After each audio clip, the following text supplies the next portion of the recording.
Hi, everybody. This is John Bell, and this is the Harbinger Report. Okay, we got something special for you tonight. I am going to be re-airing or reposting or whatever you want to call it, an episode from my old channel, dogmancams.com. It's one of my favorite, if not my absolute favorite episode. I'm very proud of it. Um, it's the one on the credibility of Victor. Now, it's important because for people that might not know who Victor is a source from Jeff Nadalny's channel. Okay. And I'm hoping I'm not butchering his name because I always struggle with it. Forgive me, Jeff. Um, but anyway, so Jeff has had this source for a long time on his channel that he's posted a lot about. It's got lots of episodes, and I highly encourage everyone, if you don't know who Jeff is, Jeff Nadalny, go check out his channel. He changed the name. It was Dogman Encounters with Jeff Nadalny. Now it is, where is it? I actually wrote it down so I wouldn't forget.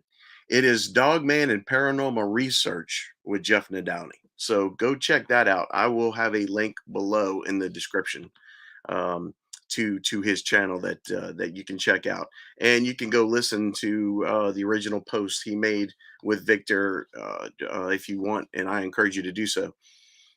They're long posts and they're over a few years, and they were a few years ago. So, but I think he reposts them pretty like regularly. I don't know if he's got a section dedicated to them, but you can go on his channel and look for him. But Victor's important because Victor claims, well, first of all, Victor, he put a lot of original content and information out there that you cannot find from other sources. Now, that's good and it's bad because in the world of intelligence or research, you always want to strive to get multiple sources before you start trying to say that something is legitimate or is worth taking seriously. All right. Just like you might have heard in news agencies, they always try to find three sources. Well, it's very similar, same thing. It's kind of like a standard rule. So, being that Victor is only one source, but the problem is he's putting out original information you can't find anywhere else. And in this field, in this line, it's just hard to find information. It's like trying to find information on the secret space program. You might think some of these guys sound crazy with the stuff they say, but it's very hard to find content from original sources on that information. It's rare. It's rare. And to have a witness that comes forward like Victor is very rare.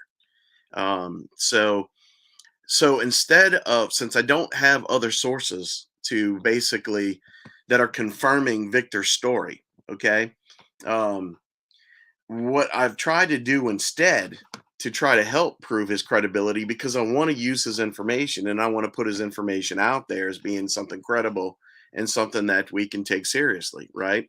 Now that doesn't mean that every single thing that Victor says is true or correct. Some things are like a stretch even for me, but a lot of his content and a lot of his overall material I do think is credible one way or another. Now, um So what I tried to do is I did a show a couple years ago on my old channel on Dogman Cams called The Credibility of Victor. All right. And what I did was I brought on two experts, two former Army military colonels, two former Army military special guys that served in the special forces, uh, uh, two guys that served in military intelligence. Okay. So these are very credible guys. One of them comes with just a background of research and does a tremendous job on that and presents his findings and material. And he's researched everything that Victor has said or claimed, um, at least to some degree. And he was working on a book about it. He decided to stop doing that at one point for his own personal reasons. I think he just got directed in another direction. But anyway, that said, and then the other person who also has a very similar background, he has not only encountered dogmen in the field and through military operations and have knowledge of them through those sources, but he also witnessed one of the stories that Victor claims, and he witnessed it because it all took place basically in his backyard, and he was able to confirm the whole story just as Victor had described it. And I won't go into that too much detail because they'll do it on the old show I'm gonna present. But anyway, so like I said, and I think it's been a long time, but I think in the show we confirmed at least three, if not four, of Victor's claims to be legitimate, or that we could find more information to back up that what he was saying absolutely had some degree of truth. Now, does this mean that it's the end all be all of the credibility of Victor? No, it's not. I don't have any means for that. It's like, people sometimes in these channels and in these worlds, and even on episodes I did or guests I've had, they go ape crazy over, have I hired personal investigators and done background checks? No, that's not my job. That's not why I'm here. All right. I only present information that I believe is credible. And I have my own vetting process for that process. Now, I put it all out there as entertainment, and the audience can decide for themselves what they want to believe or choose to believe. All right. I claim that what I'm putting out is true as I believe it, and otherwise I would not be wasting my time on this. Am I the end all be all? No. If Victor ever does come up as a fraud, does that mean I'm discredited? No, absolutely not. I mean, we're working with what we have to work with here, but I'm trying to do the best I can with what I have and the resources I have. And and look, I keep getting comments over questionable one in particular past guest.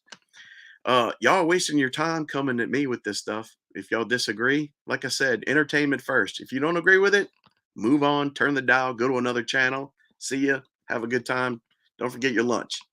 Um, I know more about some of my guests than public knows. All right. And I stand behind my guests. I absolutely. And I don't turn on my guests.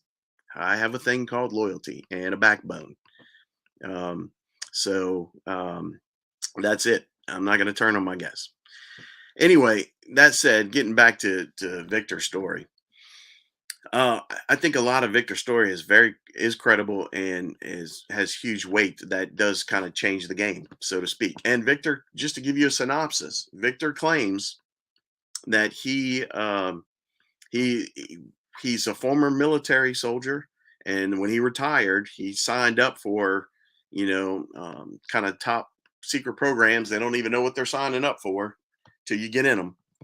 You just know that they're high speed hua kind of stuff, right? So that said, uh, Victor claims that he worked for the Central Intelligence Agency, leading intelligence agency. I don't even like saying that name.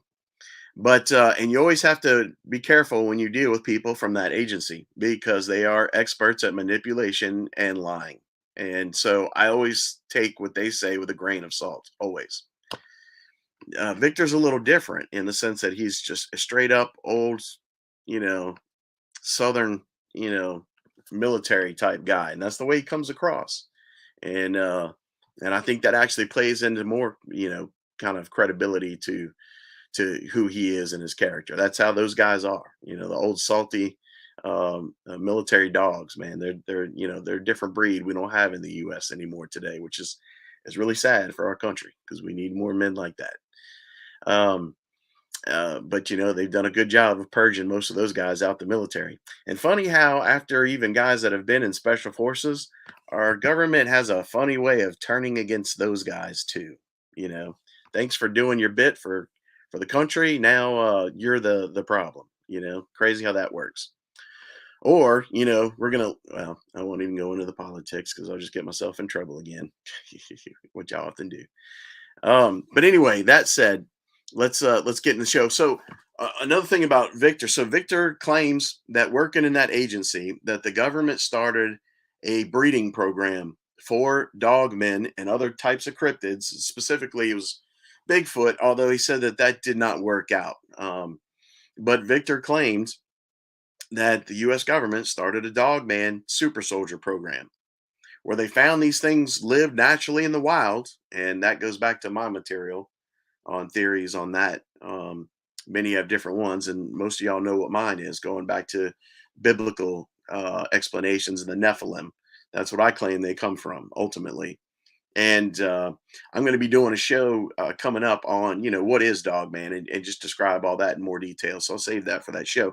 And that's part of the reason why I'm doing this show, because when I do my show on describing what a Dogman is, I want to be able to use some of Victor's material as source material that of claims he's made. So that's part of why I'm doing this, to try to reestablish him for a newer audience, newer generation, if you will, to as a credible witness. Now, I talk about some of the negatives of Victor and some of the positives, but I absolutely believe the positives outweigh any of the negatives.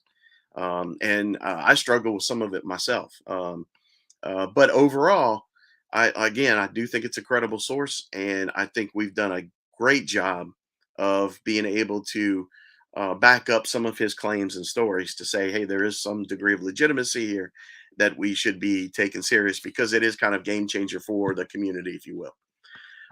Again, going back to Victor, because I keep sidelining myself, which I tend to do. Sorry. Having this much information, it's hard to keep on straight path. So if I tangent a lot, like of other uh, people like me do, that's why it's hard to process all this stuff and keep straight. It's just all swirling up there, all this stuff. Um, and then pick your topic. I could just go as in deep on other subjects as well. But staying on topic here. So Victor claims that they've captured these creatures in the wild as kind of breeding stock, if you will. And in the military and our government, they've created a super soldier breeding program where they breed these things. They train them. They train them in military tactics and training. They even teach them our language and how to communicate to some degree. I could go into that. I'll go into that later when I do my, like probably when I do my Dogman show on that. But that said, or what is Dogman? That said, and then this program also releases these creatures back into the wild, into wilderness areas where they do self-populate and reproduce. All right. And these programs monitor them, and when they also police them, not just dogmen, but to a degree Bigfoots and other types of cryptids. And just in case you don't know, dogmen are very real. It's not a joke. They are real, and they are killing and hurting people. Bigfoots are real, and there are several other types of cryptids out there that are real. If you are Christian and you believe in the Bible, then you know all these things are real. And if you don't, you better go back and read your Bible more carefully, because it's all in there, all of it. Giants, fallen angels, giants, Nephilim, chimera, the mixing of human and animal DNA, the cause of Noah's flood, the reason that the Hebrews had to spend 40 years wandering the wilderness because of giants. The fight between Nimrod and Og, king of Bashan, the survivor of the flood. because of giants. Go study Qumran. Go study the books that were found with the Dead Sea Scrolls, which are some of the best sources that we have. And these are Christian sources. These are not like occult sources where it's like people are always trying to compare the Bible to the Egyptian stuff or the Sumerian stuff, the Anunnaki and Inky and all that kind of stuff.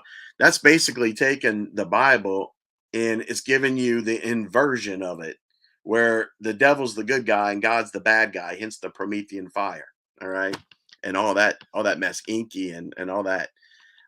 It's an occult source that's giving you their story of what took place, which is very different than the Christian view of the Bible that's authoritative for a reason.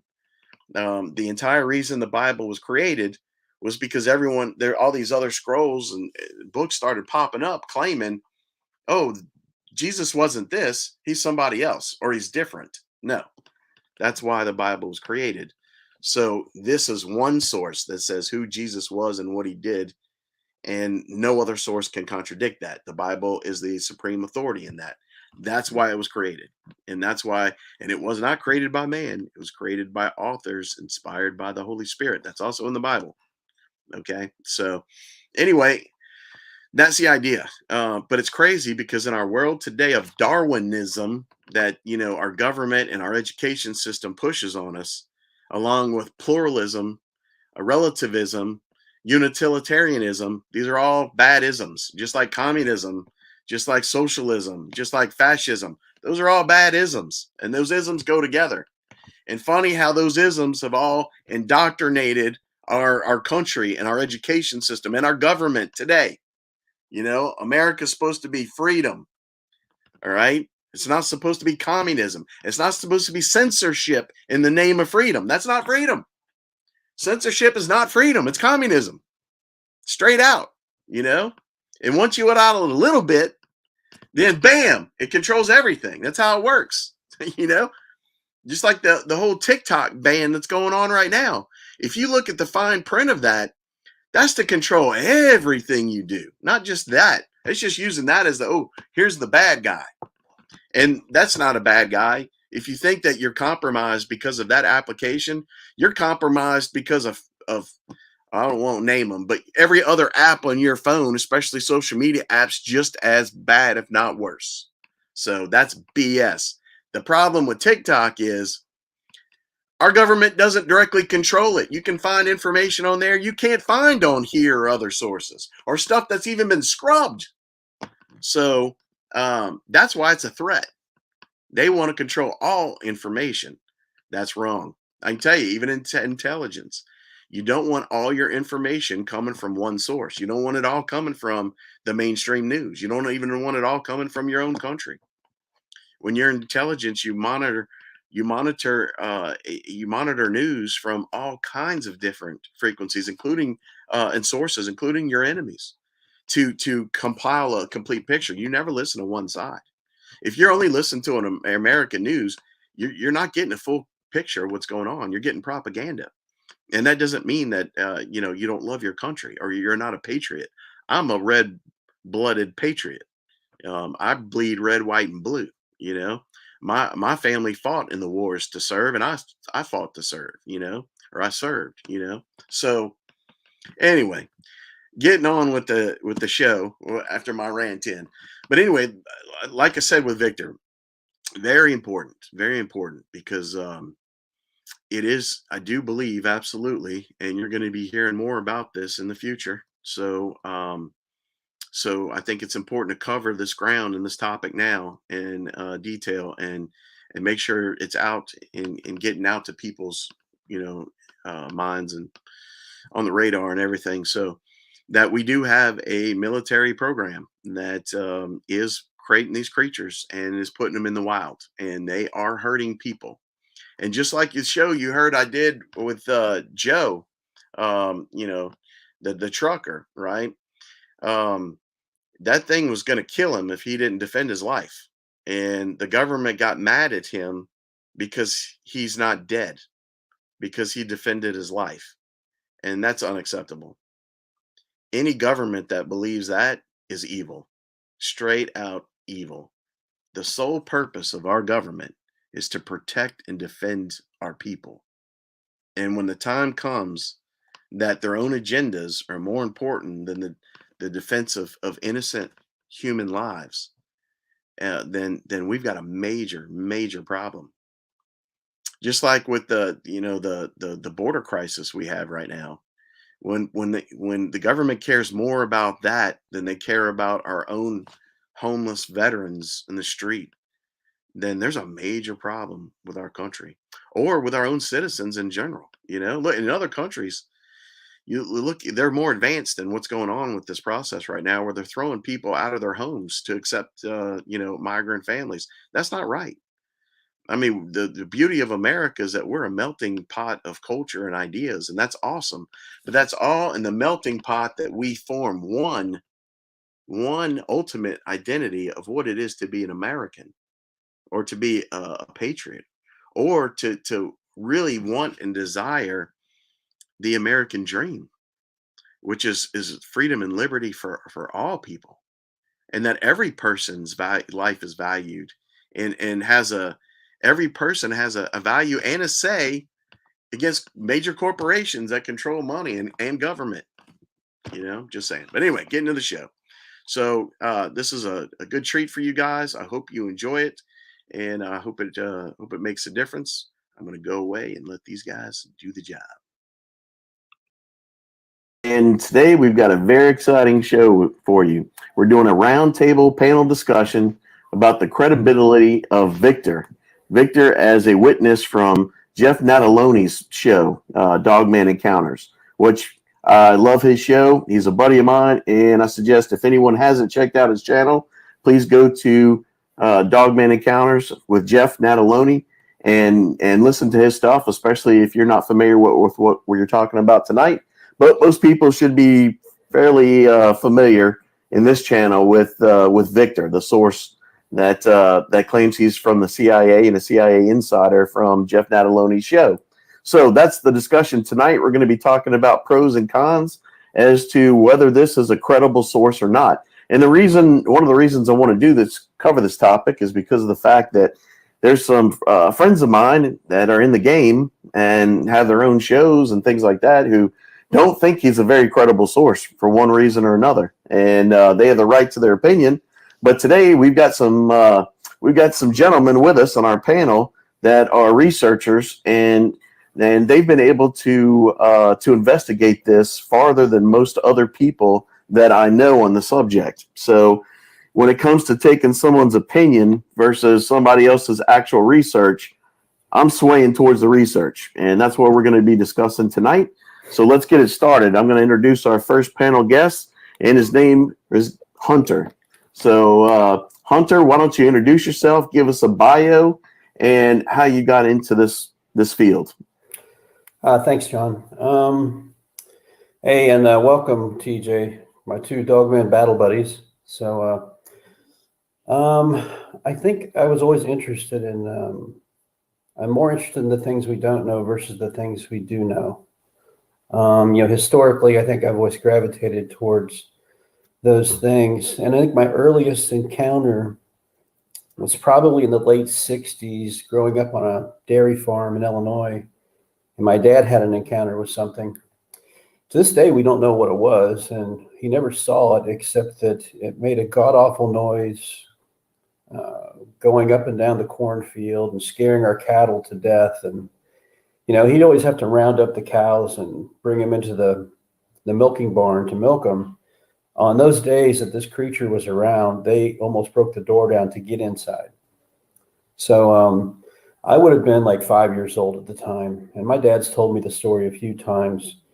And they always thought it was a big cat or something. But, knowing what I know now about some of the other cryptids, I don't think it was a big cat. I actually believe, and I have no proof of this, it was probably a dogman or such. But I mean, hey, we're speculating. It's 50 years later. But anyway, so I grew up in the country, always hunting and fishing, and spent more time in the woods probably than in school, unfortunately. But I did graduate, so that's a good thing. And I went on and served in the military for a long, long, long time, and just retired. And I got 6 years of combat in Afghanistan, Iraq, and so and I spent most of my time in my latter years was in logistics. However, before that, it was infantry and some time in SF. And as a civilian, I worked in the intel community for a while, and that's where I first reached out to TJ. So he gets after listening to Jeff's channel, he gets an email from an intel guy. Of course, he'd been listening to Victor too, and he's like, "Oh shit! Now who's this guy?" Because I found him quite easily and sent him an email from my intel email. So, but anyway,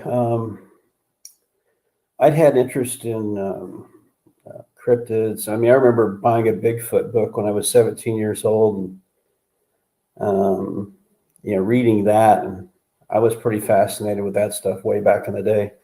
And I didn't spend a lot of time with that over the years. Just when it come up, I would research it. It's only been the last 5 years that I started really digging deep into it and remembering some of the things that I experienced. And I experienced something big in the woods one time, and I'd snuck up on it, not knowing it was there, and it kind of exploded in front of me, away from me. And I was in shock that I hadn't seen it, and I'd snuck up on it, and it was so big and it went away so fast. I don't know what it was to this day. It was big and brown, and it was in 4-wheel drive mode. I mean, it wasn't on 2 legs, whatever it was.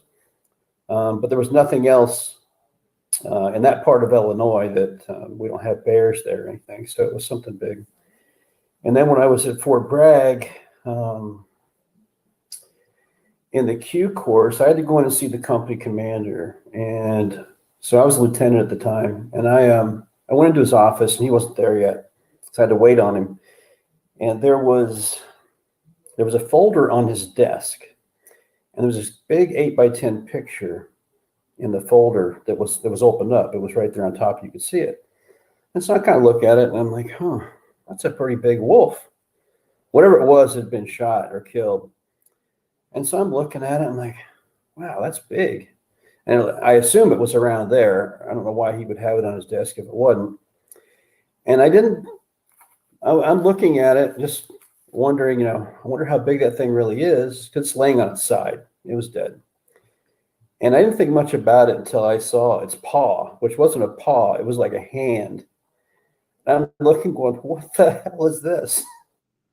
And then I heard him coming, so I jumped back away from his desk, and he walks behind his desk and closes the folder, which had some other pictures in there. I never saw them. And so that was my first time I had any inkling about Dogman, so. But since then, I've been, the last 4 years, much heavier researching these things. And I had some investigative duties over the years in the military. You get assigned to be an investigating officer, and then later as a senior leader, I was assigning people to be investigating officers for various things. And so attention to detail and just double checking and cross-referencing and doing all that kind of stuff. And so that's when Victor came on the scene, I thought, well, this sounds a little too good to be true. And so I just kind of paid attention and started making, notes of things. And I do that with others too. But in his case, his information was so detailed and so new and very raw, in its context. And so it's, I said, well, let me pay attention to this for a while and see what I can turn up, through my other means to verify some of the stuff. And so there were a few episodes where, and I think TJ did kind of the same thing, but I don't want to use the word bait, but I put part of a story out there and left some of the details out. And in one case, he completed the story for me. and he was correct on location. We're jumping ahead. We're jumping ahead. I'm sorry. So anyway, that's I'm retired now and from the military. I'm still working, and I live in the DC area. So over to TJ. Okay, great. Yeah, so our next panelist is going to be TJ Neely. And TJ Neely has actually written a book, and he's going to tell us about that after he does his introduction and bio and how he got into this field. Go ahead. TJ? There's a little bit of a delay. He'll catch up. Can you hear us, TJ? Hey, guys. Hey, go ahead. I got a little issue on this end. Can you hear me? Yeah, go ahead. Okay, so I'll go ahead and get started. Yeah, I spent 20 years in active duty in the U.S. Army, and 8 of those years was on the special operations side, and I was part of special teams doing all kinds of interesting stuff. Did a lot of foreign military sales work through our State Department. Did a lot of information operations and a lot of our major campaigns. Much of it was in PSYOPs, tactical, strategic, and operational. Did a lot of counter drug and counter terrorism work with JTF-6 at the time. It's called Joint Task Force North today, and that was very exciting. A very fulfilling career. Learned a lot. Shooting, communicating, surviving, sustaining. Skill sets that you carry with you. Way into your lifetime, and I was able to gain or rely on a lot of that in my research as an independent Sasquatch, and it's really helped me out. And I have actually seen all 3, witnessed firsthand with my own eyes, multiple Bigfoot. Only one werewolf, which was up in New Mexico, and then I've seen the Dogman multiple times in and around here in northern Alabama in the Wheeler Wildlife Refuge, and I've included. Actually, I published a book in July of last year, 2020. Hasn't even been out a year yet, and that effort was it was a labor of love, basically, because I was sitting on all of this material for all of these years, and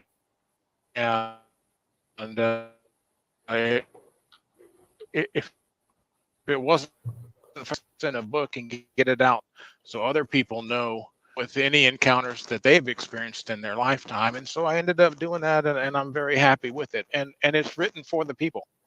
But it all started for me. It all started for me is back in 1984 when I came face to face with a 9-foot 4-inch Sasquatch up in Washington State, and it was late at night, around 3 o'clock in the morning, and we were on a field training exercise as part of our ROTC program. And I was the only one awake and on fire guard when this huge Sasquatch just freaking walks right into our campsite. And it was just him and me. And that story is in the book with all the details. It was very, very interesting. And it kind of shakes you up a little bit and changes your entire perspective on life. When you're sitting there looking at something, experiencing something firsthand that we're all told does not exist, and it's just an amazing thing. And so that was the turning point for me in my life. It's like, my gosh, if what I'm looking at does exist, and it is a real creature, it is a monster. It looked like, a slender Hulk, a 9-foot 4-inch Hulk, with dark skin and dark hair, about 4 inches long, 6 inches off the elbows and other areas like the groin, and more hair off of the head and the face. but it was an amazing experience, and it meant us no harm. We just happened to be in its way. It was heading down to the valley for breakfast at sunup, and it it stumbled upon us, and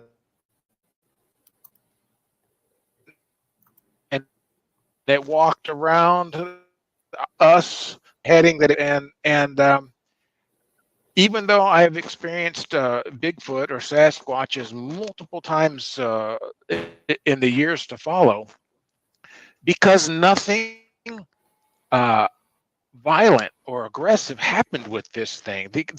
This one first encounter was like a blessing in disguise because it was so intelligent. This creature was so intelligent, and it was just, I just knew what its intentions were, and I sat there and acknowledged its presence, and he had acknowledged my presence, and I showed respect. I didn't get all crazy and jump up and go running off into the woods into the dark of the night, or wake up the rest of the camp. We had like 12 to 15 other people all in their sleeping bags, laying around snoring away, and I just accepted the fact that, okay, he's here, what's going to happen. And he walked around us, and then he left. It was an awesome experience. And so I kind of was broken in early in my research to respect these creatures and realize that not all of them are out to kill you and eat you. These things they're very curious, and they can sense what is in your heart and your mind as far as your intentions. And if you mean it no harm, and you respect it, and you show it the proper consideration, it will return that back to you tenfold.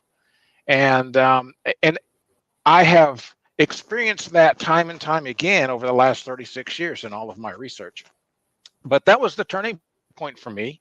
I've had many experiences, and I'm actually in the process of writing a second book because I had way too much material for the first book, and I wanted to get it out there on what I know, and I wanted to share with the world, just because I believe everybody else needs to know this stuff too.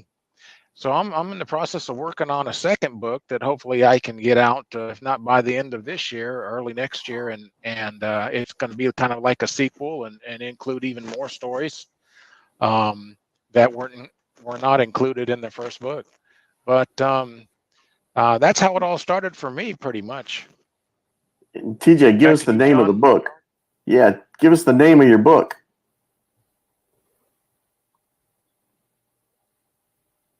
Yeah, there's a little bit of a delay for TJ.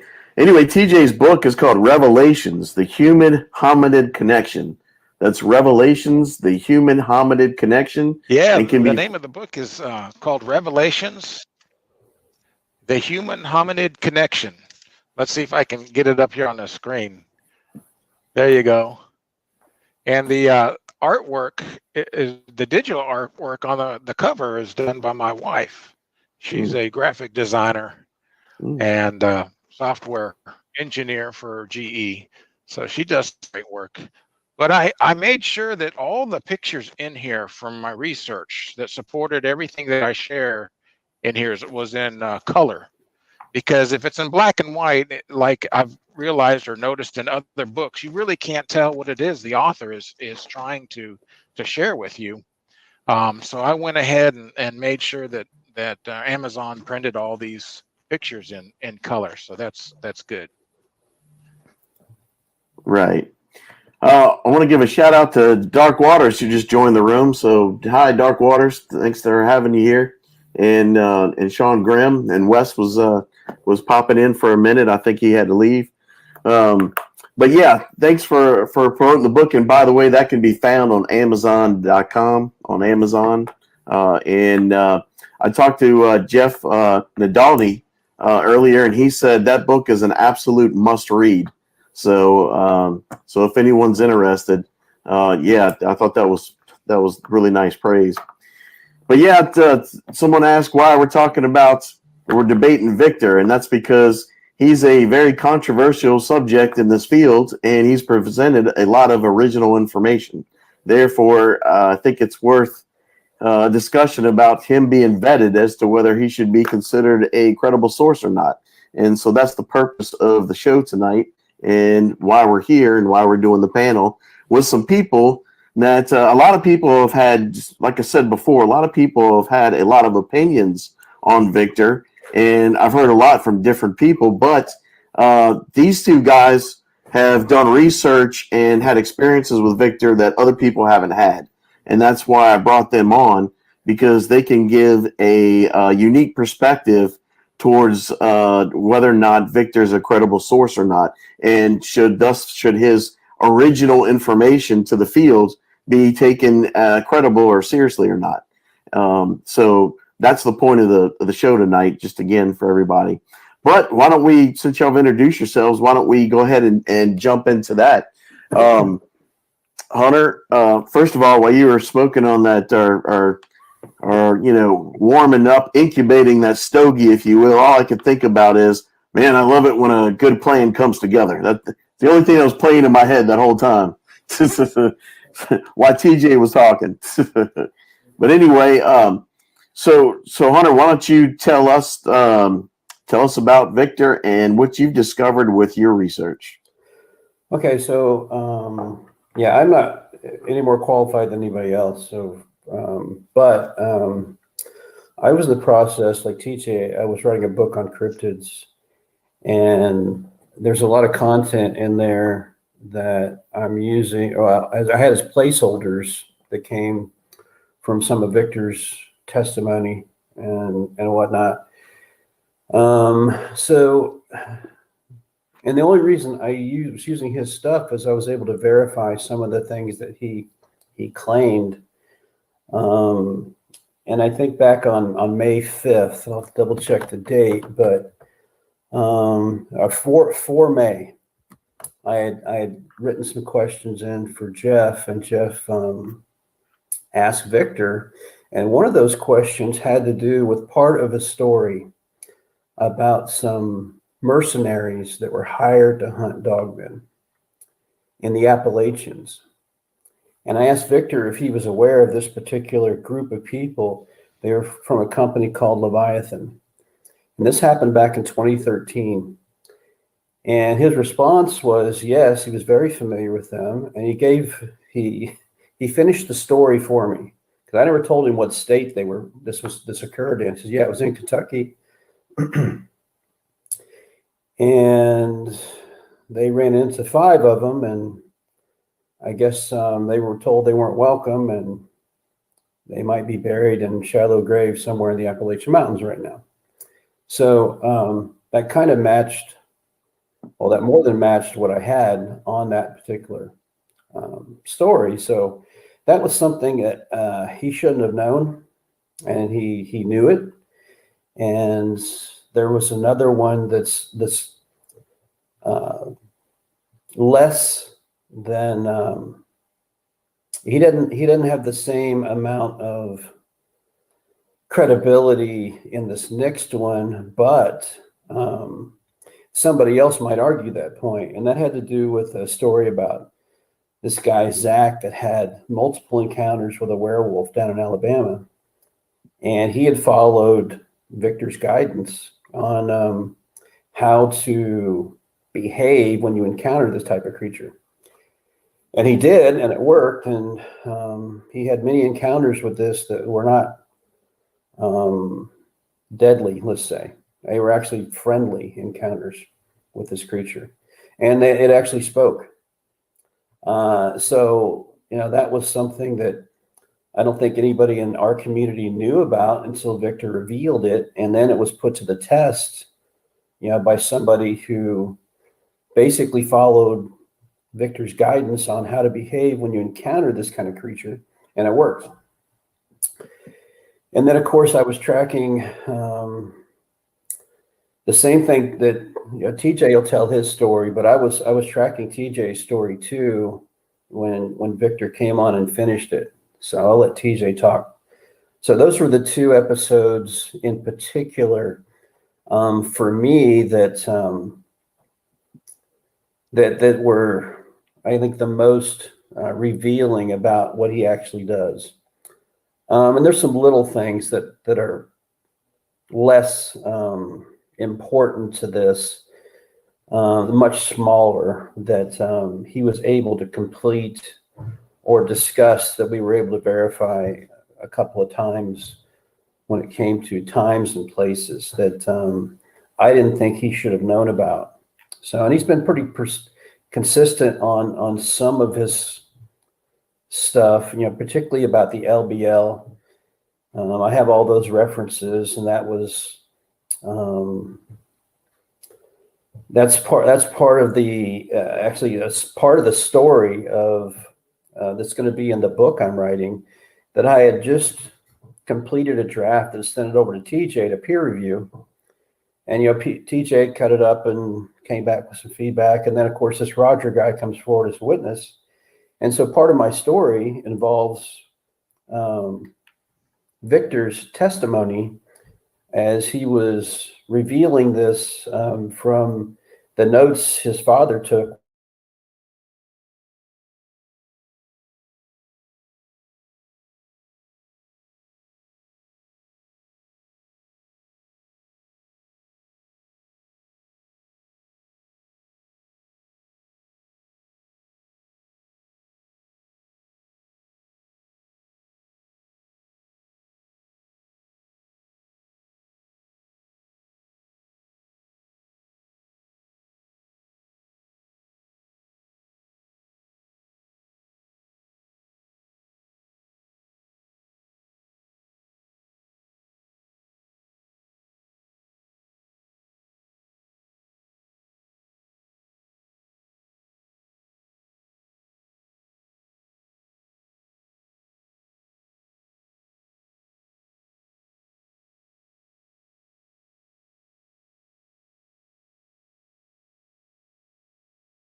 Hey everybody, sorry about that. Just had a major meltdown where everything froze and stopped working, and I had to start everything back over.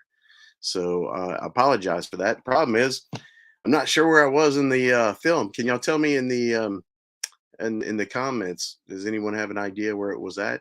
because I know if I just put it back on, it'll probably want to start back over from the beginning now that it all reset. So let me see what I can do. Sorry, I apologize for that. Always seem to have some kind of catastrophic failure on here. If I can get the word out.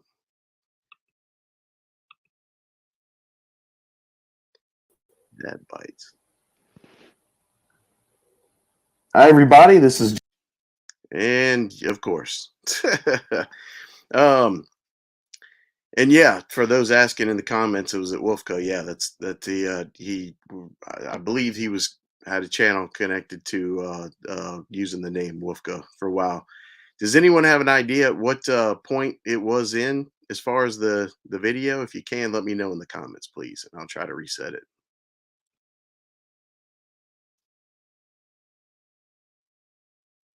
Victor's story and of Jan Thompson's story. And I think and that's 4 May, episode number 35, Dogman, 2 Terrifying Subscriber Encounters, and Q&A with Government Agent. And I think, TJ's story is in his book. So you can see that in the book too, and you'll see. I don't remember the episode that. We should be about right here from my best estimation. This loud dog man, forlorn, howling into the night, like it's mournful, and then I've got this firefight going. I'm gonna back that up just because he's call out into the night again. I'm gonna back that up just because he's in the middle of the story. Sorry about the interruption, everybody. My whole system went down, and it took me time even to reboot and restart everything, and then try to figure out where it was. By time wise, it should have been at that moment, but because he's in the middle of that story and it's important, I backed it up just a little bit. Somebody said that's it, so we'll continue from here. And again, sorry about the disconnection. My service is not the best in the world, and for some reason, it seems to be getting worse, even though I've changed it a couple times. All right, here we go. I want to get on over there in the swamp, and I want to try to record it, get a good audio recording on it. So I packed up my gear and slipped into the swamp in the north side between the 2 housing areas in the swamp. Found a nice place to settle down, and I was just there for about 3 hours. And it was dark, and everything got really quiet. And then all of a sudden, all hell breaks loose with automatic weapon fire for about 10 seconds, like a meeting engagement going on until the enemy's put down, and then everything goes dead quiet again. So I'm looking through my thermal monocular for heat signatures, like, oh man, somebody's in here, some business, and I just happened to be witnessing it all go down, and I actually saw the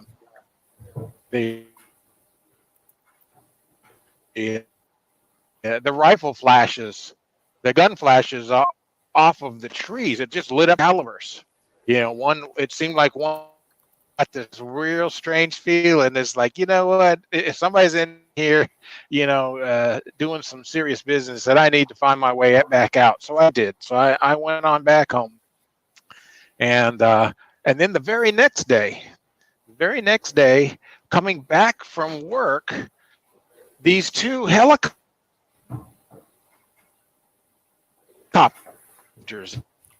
a MIA.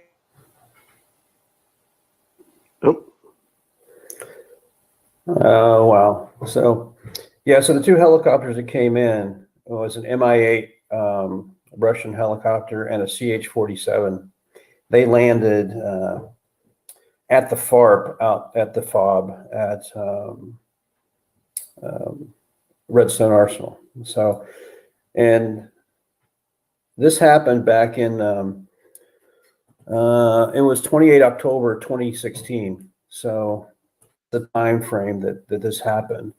And I was tracking this story too through another source. And then TJ came on. I'm like, oh, you were there. Okay, great. And so I'll try to continue until he gets back on and can tell the rest of it. Right. The short of it was he had snuck out there to see if he could hear this creature again. And so he's out there in the swamp, close to where he had heard the howling the evening before. And he's sitting there. TJ, you back? It'll take him a second. Yeah, I'm back. Can you hear me? Yeah, we were just talking about you sitting in the swamp and the helicopters came in, whatnot. Yeah, good. So happening in succession, and I'm starting to put it all together and say, you know what? This is painting a completely different picture here. Here I've got this loud dogman, forlorn, howling into the night, like it's mournful, and then I've got this firefight going on, and I'm in the swamp witnessing all of this, and then we've got cargo helicopter, and so then I just get this wild hair of an idea. Well, let me talk to Jeff and send a question into Victor. And Victor on a back channel through Jeff said, hey, tell me a little bit more. So I shared the rest of the information, and lo and behold, Victor came forward with details and filled in the blanks. And he says, yes, at that point in time, that date, that night, I was in that swamp at the same time, and I removed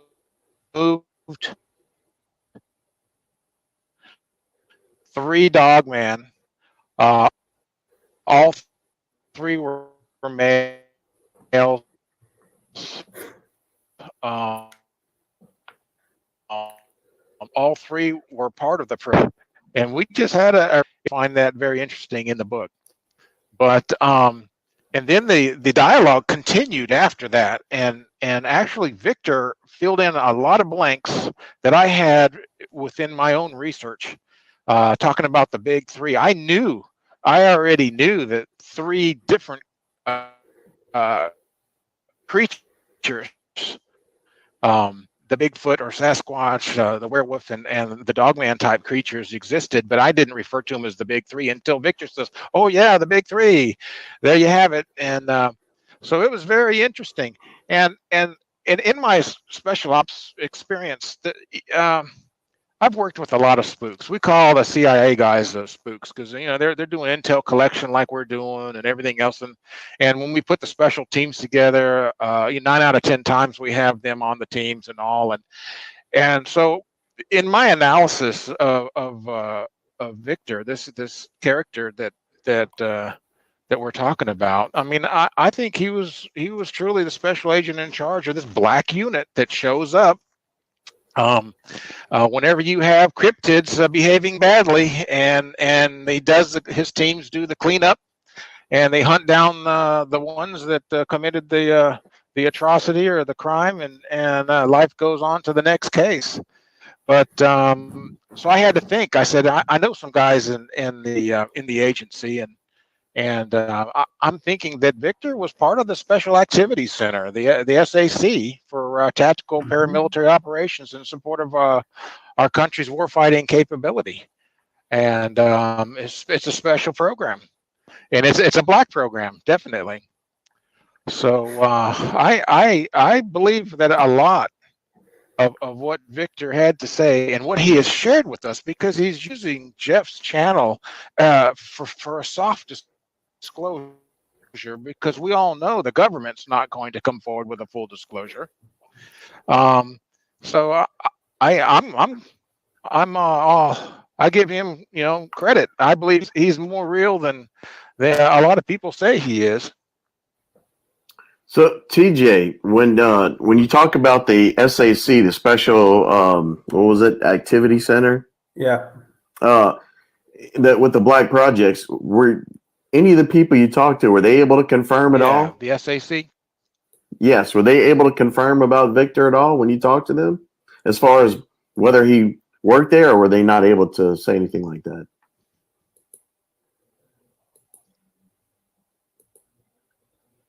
for the audience, there's going to be a delay. But in my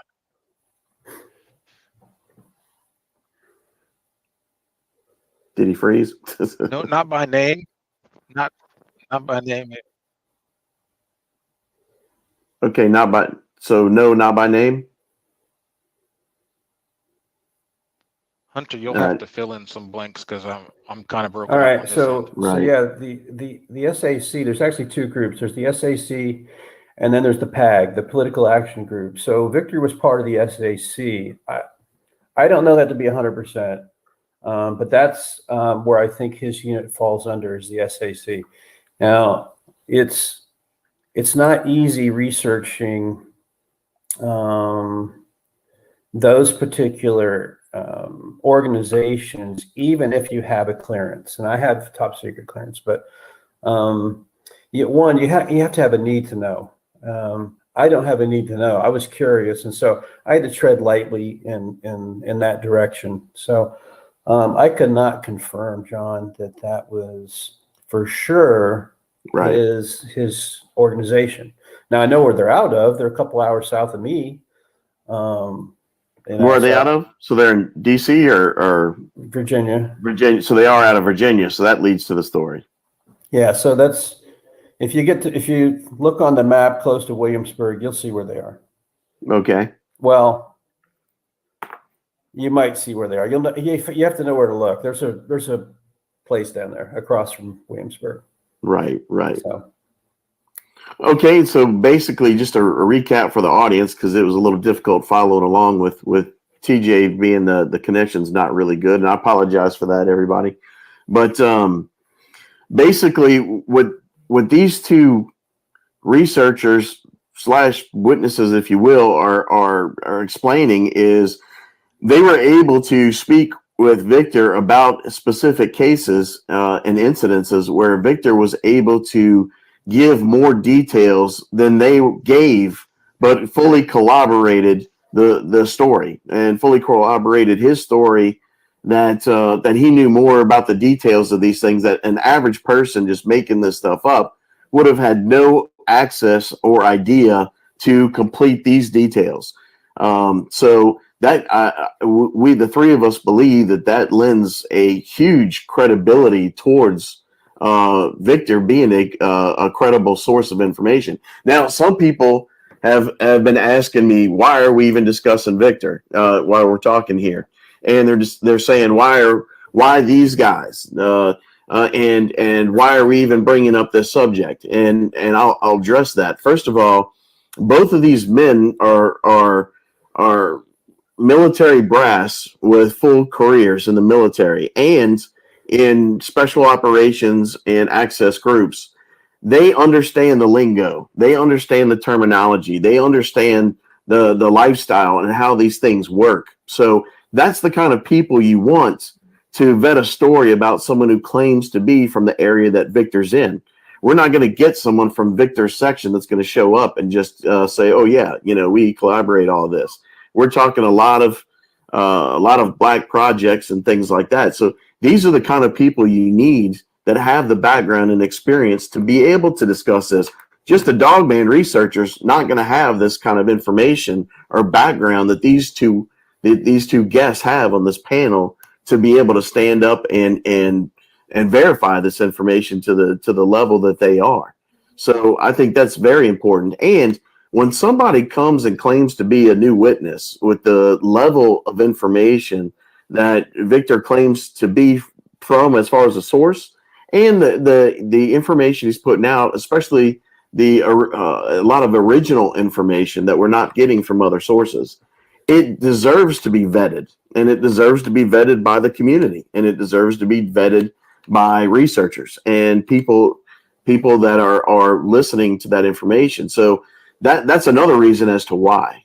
But we're not trying to attack Victor. I want to make that clear. We're certainly not trying to attack Jeff Nadolny.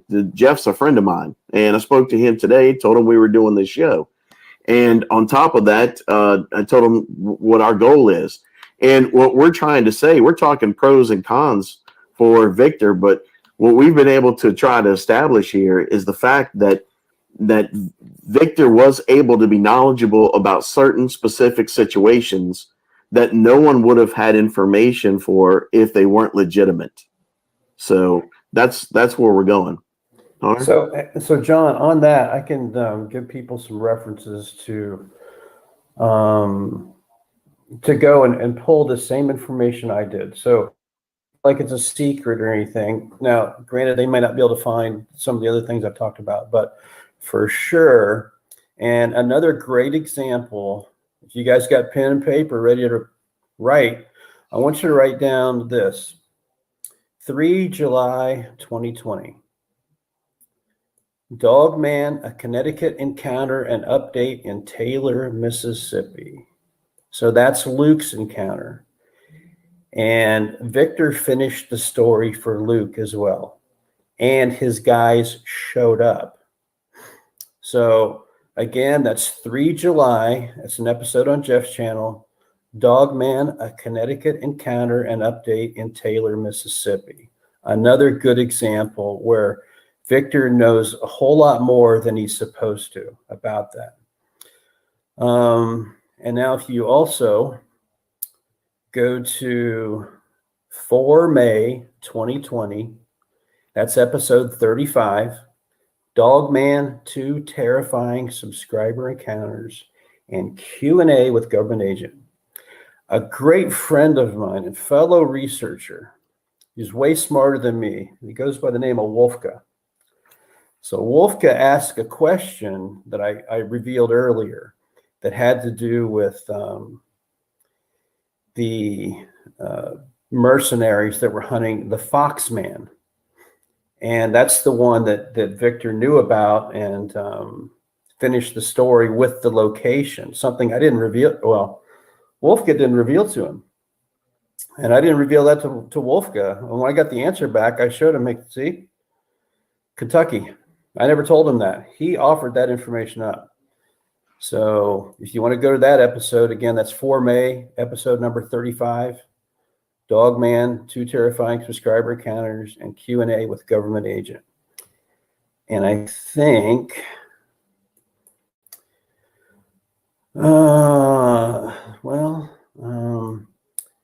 TJ's story is in his book. So you can see that in the book too, and you'll see. I don't remember the episode that Victor talked about the fob, but he did talk about it. And then the rest of the story, TJ put in his book.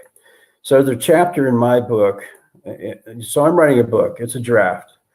But there's a chapter in there that talks about a whole bunch of different incidents. And I actually have a placeholder in there for the fob at Redstone Arsenal. And a bunch, so that would have been like 1 November 2016. And TJ had his encounter on 28 October. So it was getting wrapped up on 1 November, I believe.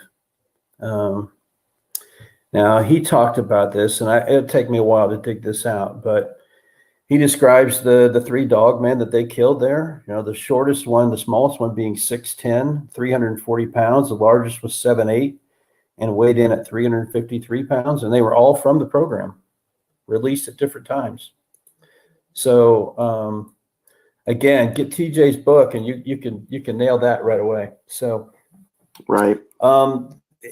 So yeah, there's a lot of good comments in here, and I've tracked a whole bunch of this stuff. So someone made the comment that he hunts dogmen with his Desert Eagle. Well, no, the Desert Eagle is his sidearm. He hunts dogmen, as he claims, with automatic weapon 308. So I don't know if it's an AR-10 or whether it's an FN or which brand it is, and they have extended magazines, so they get more than just 30 rounds. And armor piercing rounds, or special hot loads by the agency. Right, and then for the Bigfoot, he's always claimed he uses a 458 Win Mag, for the big stuff. So those are the 3 weapons. He's used that on Dogmen and Werewolf as well, but his main go-to for that is on Bigfoot. He said. Right. So And so one of the reasons that John wanted to talk about this, not to mention there are a lot of people out there that have, either love Victor or hated him. So Right. it's there are a few people that are in the middle. Some people are holding judgment, and they should. But if they're curious enough, they can dig in. And I will tell you that there are no absolutes in this field. You're not going to get a cryptid to come in and do an interview. You're not going to get a cryptid to come in for a picture. You're not going to have a body show up in your driveway, that a friend dropped off. So this is very tight kept, and you can listen and research any story you want. And I've done dozens and dozens. And the one thing that they're all lacking is evidence. I mean, the LBL, for example, we were going to talk about that soon, and other people have, and I've written about it. This is probably the most persistent story. The exception being the Patterson-Gimlin film. And in this one, we have no evidence. There's no creature. There's no bodies. There's no camper. There's no nothing. Yet this story has persisted in the absence of evidence for so long. It kind of begged to be investigated again. So I'm writing this draft, combining 3 different stories when this guy Roger shows up. And so at the time I was writing my draft, combining 3 different stories that actually tell the whole story, I think, or the truth that we're looking for. Now, I don't like to use that word truth only because we don't know. I mean, none of us were there. Even the people that wrote about him were not there. I mean, they're getting their information from other witnesses.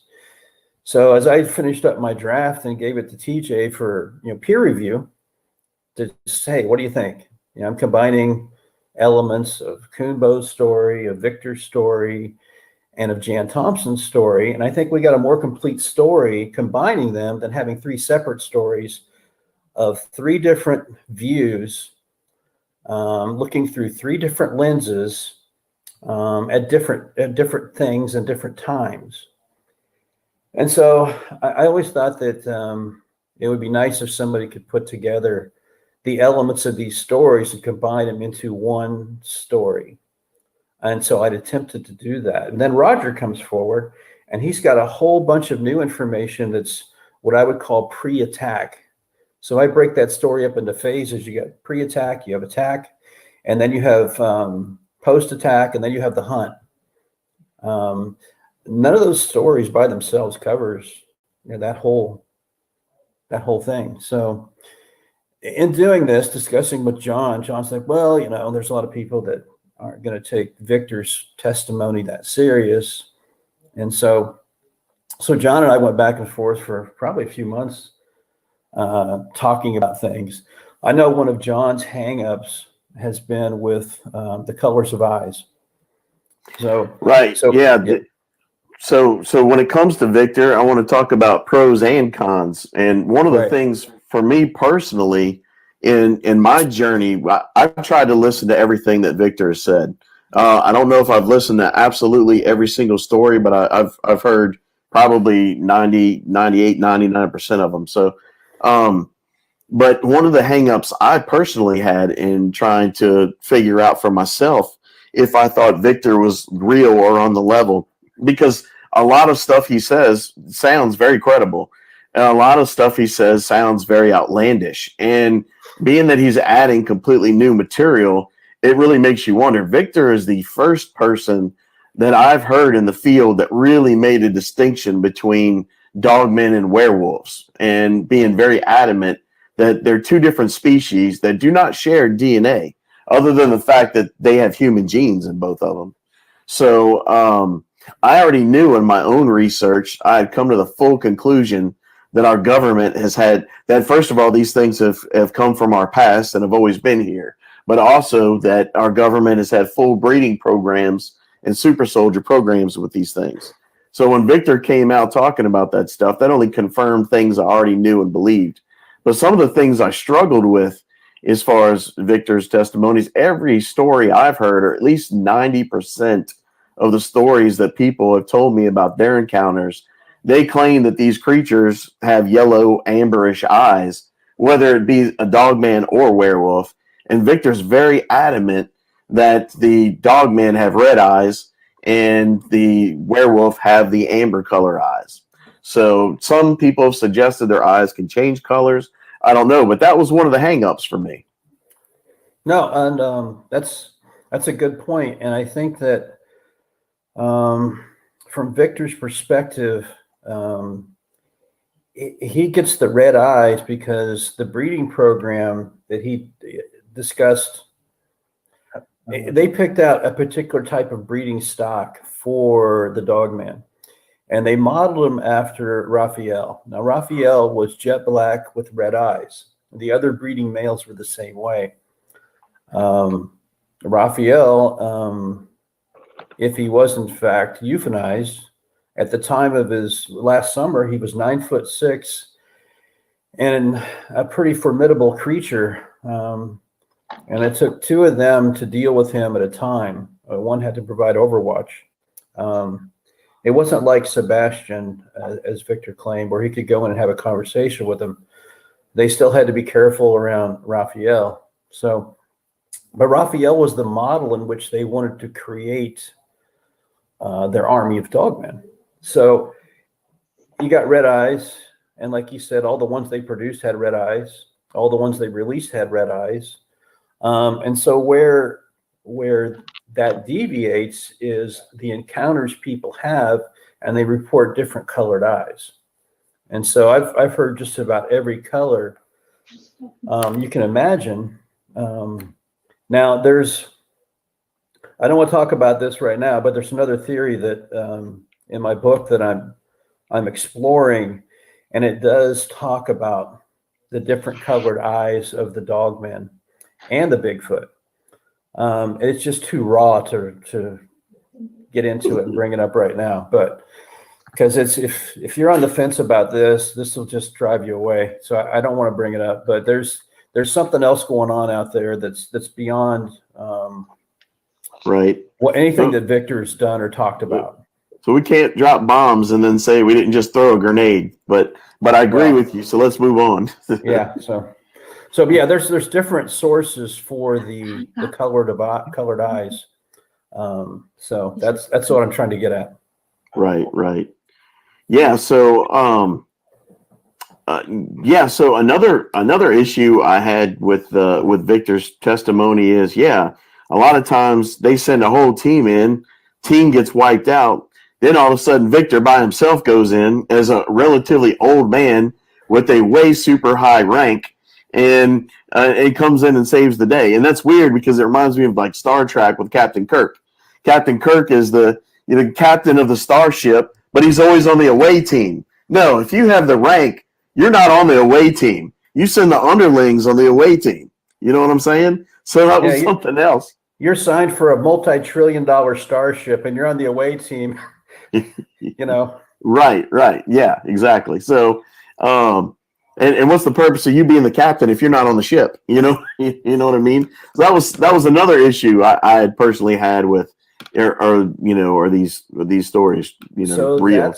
That's an example where I think some disinformation probably was inserted to push people like me and you away from getting too close and paying too close attention. Well, that's my theory. Your theory. That certainly brings up the issue of him claiming his death and coming back, because I tell you, that was a major stumbling block. Like some of the people in the chat room have mentioned here is that, hey, by the way, Jeff just joined the show, so let's give a shout out to Jeff, and Jeff too. If you're wanting to come on, we can try to bring you in as well. But if you can, but anyway, I was saying that was another hang up for me at the time. Was I fell in love with Victor with these stories, and then all of a sudden he claims that he died, and man, when he died, you can ask Jeff. I sent right before that, when he was on the run, I sent Jeff an email before he ever knew me, before we ever talked, and I was like, man, this pisses me off. And I'm like, dude, I got nothing to lose. I was like, I'll hide Victor out at my house. I'll go wherever he is, and I'll bring my weapons and I'll back him up. I'll fight with him to the death. Our government turning against our own people, it's BS. And I was like, and of course he rightly, didn't respond to that. In hindsight, I wouldn't have either, probably, but I was very upset about that situation. And when they said that when he died, I was very angry. And then when he finally came back later and was like, oh, I'm alive again, with some story about why, that really threw me for a loop. So I knew it threw other people for a loop as well. No, you're absolutely right. And that was certainly, I think, the breaking point for a lot of people that were otherwise on the fence, that hadn't bolted earlier. Right. But like we've talked about in this discussion so far, these men have been able to verify that Victor was able to give more information about topics than they gave him, and he was able to fully collaborate that information. Plus, with their military backgrounds, they're able to suss out whether someone really sounds like they're coming from these specific areas or not. And thus far, there's no reason why to say that from that standpoint that he would not be legitimate at this point, Yeah. So there's been a lot of good comments in the chat, and yes, I agree with a couple of folks that, hey, there's no experts in this field. You're absolutely right. Right. And I think that every researcher probably considers themselves a perpetual student, until something can be proven. And as I've said before, the best you can hope for at this point, when reviewing some of this material, is a plausible outcome. Now, for people that aren't familiar with cryptids, plausibility is not going to go very far. For people that have been studying the cryptid field for a while, they'll understand exactly what I'm talking about. All right, is that plausible? Because you're not going to get, proof is very rare. And you can go and scour the internet and you'll find that there's not a lot of proof there. I really want to just, if Jeff is, or not Jeff, if John's cool with that, I would gladly give up all my research material and actually put it on, a safe place where people could access it and we could share it with other researchers. I mean, I don't want some, drive-by people just snatching up my stuff and claiming it's theirs, but collaborating with other people. Because I some of these theories, I can push so far. There are other people that are in positions to take them farther, and I'm way okay with that. So in this particular case, I'm not going to claim I have the end-all be-all by any means, and I am ready to, to cast everything aside for a truth any day of the week. So it's some of these things have a shelf life, and you think you're onto something, and then something else new and is revealed that's let's say proven. That changes everything, and that's a good thing, because as people in the audience want to know, is they want to know the truth. And you're not going to get that from the government. You're not going to get that from the media, and you're not going to get that from science. Those three groups, which are important, are all absent when it comes to cryptid studies, cryptid verifications, or cryptid confessions. Those three groups are working against you, not with you. And so that's why the community has, for those of you that are paying attention, has grown so much in probably the last 2 or 3 years. Sightings have gone up, more and more, I don't want to use the word evidence, but more and more evidence is coming forward that we can piece together, pieces of this missing puzzle. And that's what I've been doing for the last, few years. And Victor was kind of a breakthrough for a lot of things. You can go and listen to other channels right now, and they won't know the difference between a dog man and a werewolf. Right. And that's one of the biggest contributions by Victor. Right. say you go and look at some chart that they have where there's 13 different types, and Right. one of them looks like Mickey Mouse with fangs, and you Yeah. know, one's got looks like a baboon, and you know, it's just one thing after the other. And I'm no fan of that chart. I know John isn't either, but I'm not either. Never have been. so Hey guys, can you hear me? I'm back. yes, Yeah, we can hear you. We can Okay. hear you. Hey, I had to commandeer my wife's computer. It's a little bit better. I've got a better connection, so we're up and running again on this end here. I'm sorry I dropped off. I got a bad connection initially. Do you have any questions for me or anything? Well, we're coming to that. One thing I wanted to say before I forget about it, because I keep forgetting, swinging back to it. But one thing I wanted to say is, yeah, going off of what you just said, one of the biggest things that Victor has given us as far as original information on the scene is that there is a difference between dogmen and werewolf. And no one else was talking about that except for Victor. All right. And since then, when I was on the fence and struggling with the legitimacy of Victor or not, I've been listening to several other people's encounters and people that have come to me for shows, or eyewitnesses or people I've talked to about cases. And many times these are people that have never heard of Victor, yet they've given me clear, distinct descriptions of at one point having dealt with a dog man, and at another confrontation having dealt with a werewolf. So even though they don't even know Victor, they haven't heard of him or his stories or information, they haven't listened to Jeff's show, but yet they were able to confirm just on their eyewitness testimony that there's two very distinct different types. And I've heard this from multiple sources now. So that's another thing for me personally that leads me to believe that Victor is very credible and that Jeff's done a fantastic job with Victor on his show. Yeah, the word that comes to my mind is legit, because I actually saw a werewolf up in New Mexico long before I saw Eyes on the Dogman. And those two stories are going to be in my next book, but you can actually catch them. I shared those with So you're a perfect example, Lady TJ, Canada, of what I was just saying. Leslie on Cryptids Canada, and she posted those. Uh-oh. Well, so much for your wife's computer. oh, I thought it was a big upgrade, but I guess it was. I know, right? What happened? No, but that's awesome. TJ just confirmed exactly what I said, the example I was using as far as validating Victor. But TJ, you back? I don't know. Or do we back on the delay? Hey, so John, you know, one of the most so I've watched a lot of channels. I'm running hot and cold on over this the last- connection for some reason. Now I'll have to troubleshoot it later, but Yeah, we're getting that. Go ahead.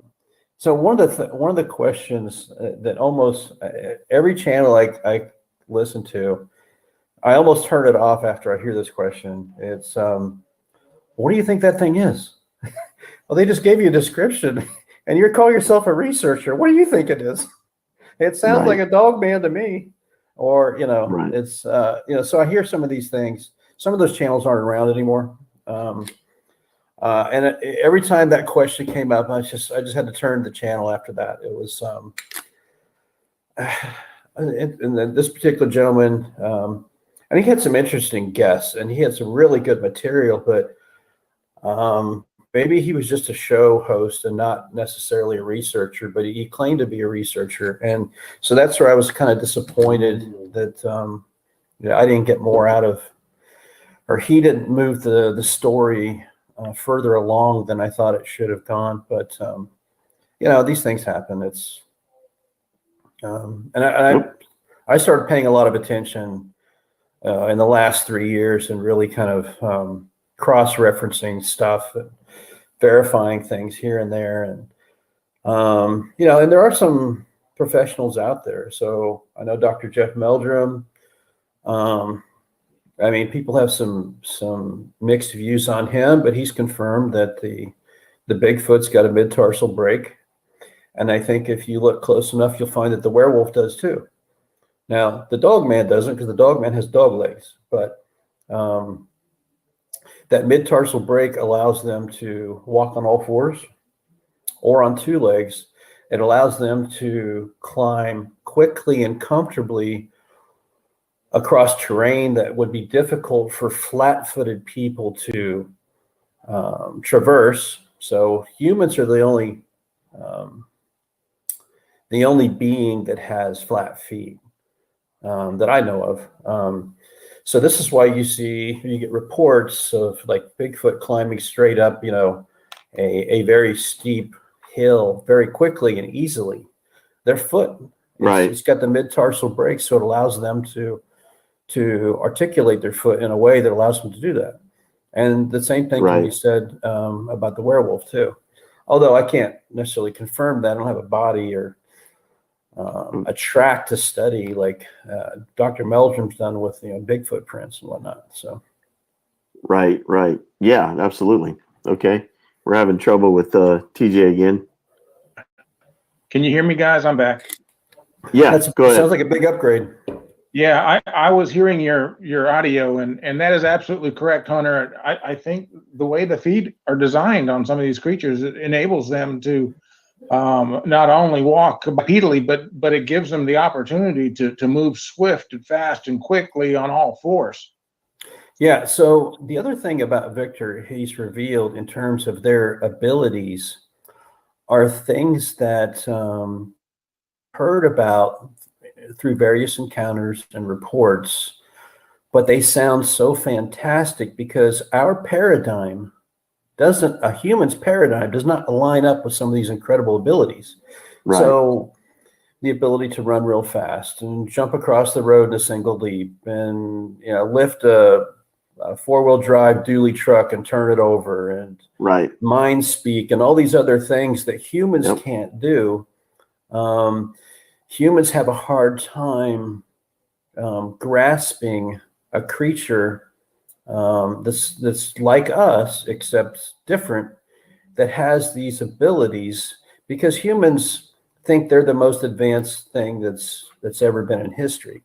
And we think that we are in the most advanced society to date that humanity's ever been through.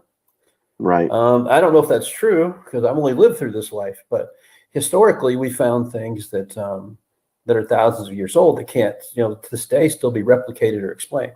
I don't want to get off subject, but just to prove what Victor confirmed a lot of these things with very minute detail on how and why they can do these things.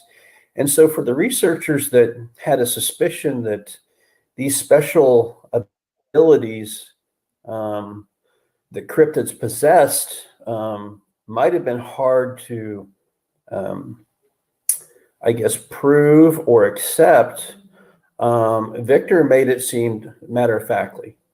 And his testimony on these topics, not only did it confirm what many researchers already knew or had reported or seen themselves, it added gravity and granularity to something that they didn't possess at the time of their sighting. Okay. Yeah, TJ? Yeah, that was very well said, Hunter. I totally enjoyed Jeff's channel, A Great American, and I was very pleased to discover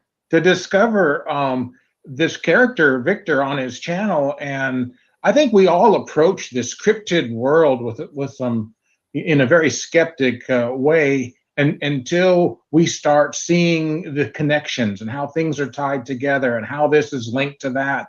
And if you're a researcher, I think you're into it more than just knee deep. There are people out there that have these encounters come to them, and then you have researchers that actually go out there to facilitate these encounters and to see these things in the wild. And that's what I've been doing on my own because I love the great outdoors, and I've been very lucky to actually observe these things at a distance and accumulate a lot of data points, a lot of information that helps tie a lot of this stuff that we are seeing on all these different channels and platforms that are out there, because the people are experiencing these creatures in the flesh on a daily basis. And these are things that we all know exist, but unfortunately our government is not willing to disclose the truth to us, to let us know that, yeah, we're all in the same boat. And I think the truth, the real truth that would come along with a full disclosure would probably shake the very foundation that we're all standing on, because we're all in this together, basically. I mean, it would most likely force the rewrite of our history, the history of mankind. I mean, we're talking creatures that have existed down through time from our own antiquity. Yeah. And every continent in this world served as a petri dish, at some point in time, and that's what gives us the different variations that we're seeing. And we shouldn't be surprised, when people start talking about type 1 through type 10. Just look at human beings alone, guys. I'm telling you, human beings, mankind, there are so many variations in colors and shapes and sizes. Well, look at dog genes. Exactly. So that, I mean, look how many species of dogs where they say they've got 36 chromosomes. Yet you change one little thing and you've got big dogs, giant dogs, small dogs, just across the gambit. So yeah, and there's going to be, and I think there's different breeding programs, and there's going to be differences in different breeding programs, or there's going to be differences that they're looking for from within even the same breeding program. Sometimes they're going to be always trying to change variations and trying to see what they can improve upon, or just test for research purposes. Right. So, as well as other types of cryptids. And so, you can never rule out man playing God. We've been in search of super soldiers to create a super army for a very long time, to give us the competitive edge over our adversaries. So it's all part of human nature. It doesn't surprise me at all. Right. Hey, so John, there's a really good comment I'd like to address. Sure. It's from Admira Thoria. There's too much tribalism in the crypto world, too much infighting, in my opinion. That also stagnates the field of study. You're absolutely right. And I can tell you, TJ and I have talked about this, over and over, and it might be one of the biggest complaints we have. And I can tell you that I actually have started learning more about getting a lot more content from Steve's channel on how to hunt than I have been from the cryptid channels. And I think it's part of that is with the infighting and the competitiveness. Instead of people wanting to work together, they want to work against each other. And you'll find in my analysis on the LBL, the first people to come out and complain about it are the people that think they have something to lose. They've kind of drawn a line in the sand. Hey, this is the LBL story. There is no other. And I think that's very unfair to the people that are truth seekers. It's very unfair to the family that were the victims of this. And like a lot of people in the audience are saying, yeah, I know the three of us, we're just interested in the truth, and wherever the truth takes us, I'm okay with, and I'm okay with discarding everything I've discovered at this point for, a greater truth. So I am not married to this stuff forever. So it's wherever it takes us is where we're willing to go. It looks like we might be losing John. So TJ, this upgrade that you have with the camera, why didn't you start out with that?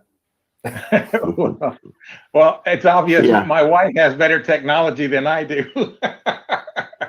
So I think we'll have a different plan next time we get together and do this. But it seems to be working much, much better. So we've adjusted, lifted, and shifted on the fly here. So I don't know how much of my earlier comments you guys were able to capture, but I'm wide open for questions if you guys want to.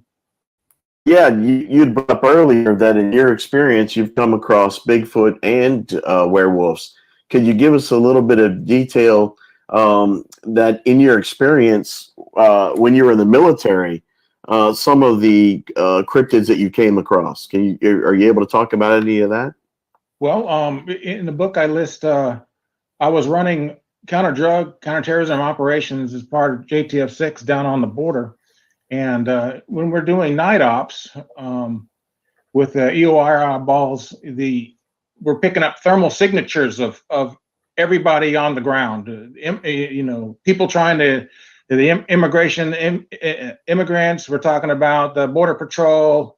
We're talking about any other, the drug runners, cartel folks trying to get in across the border, and there every so often is a much larger thermal signature that shows up, and he is keeping a distance. He's obviously observing, but he's keeping a distance from all the parties involved.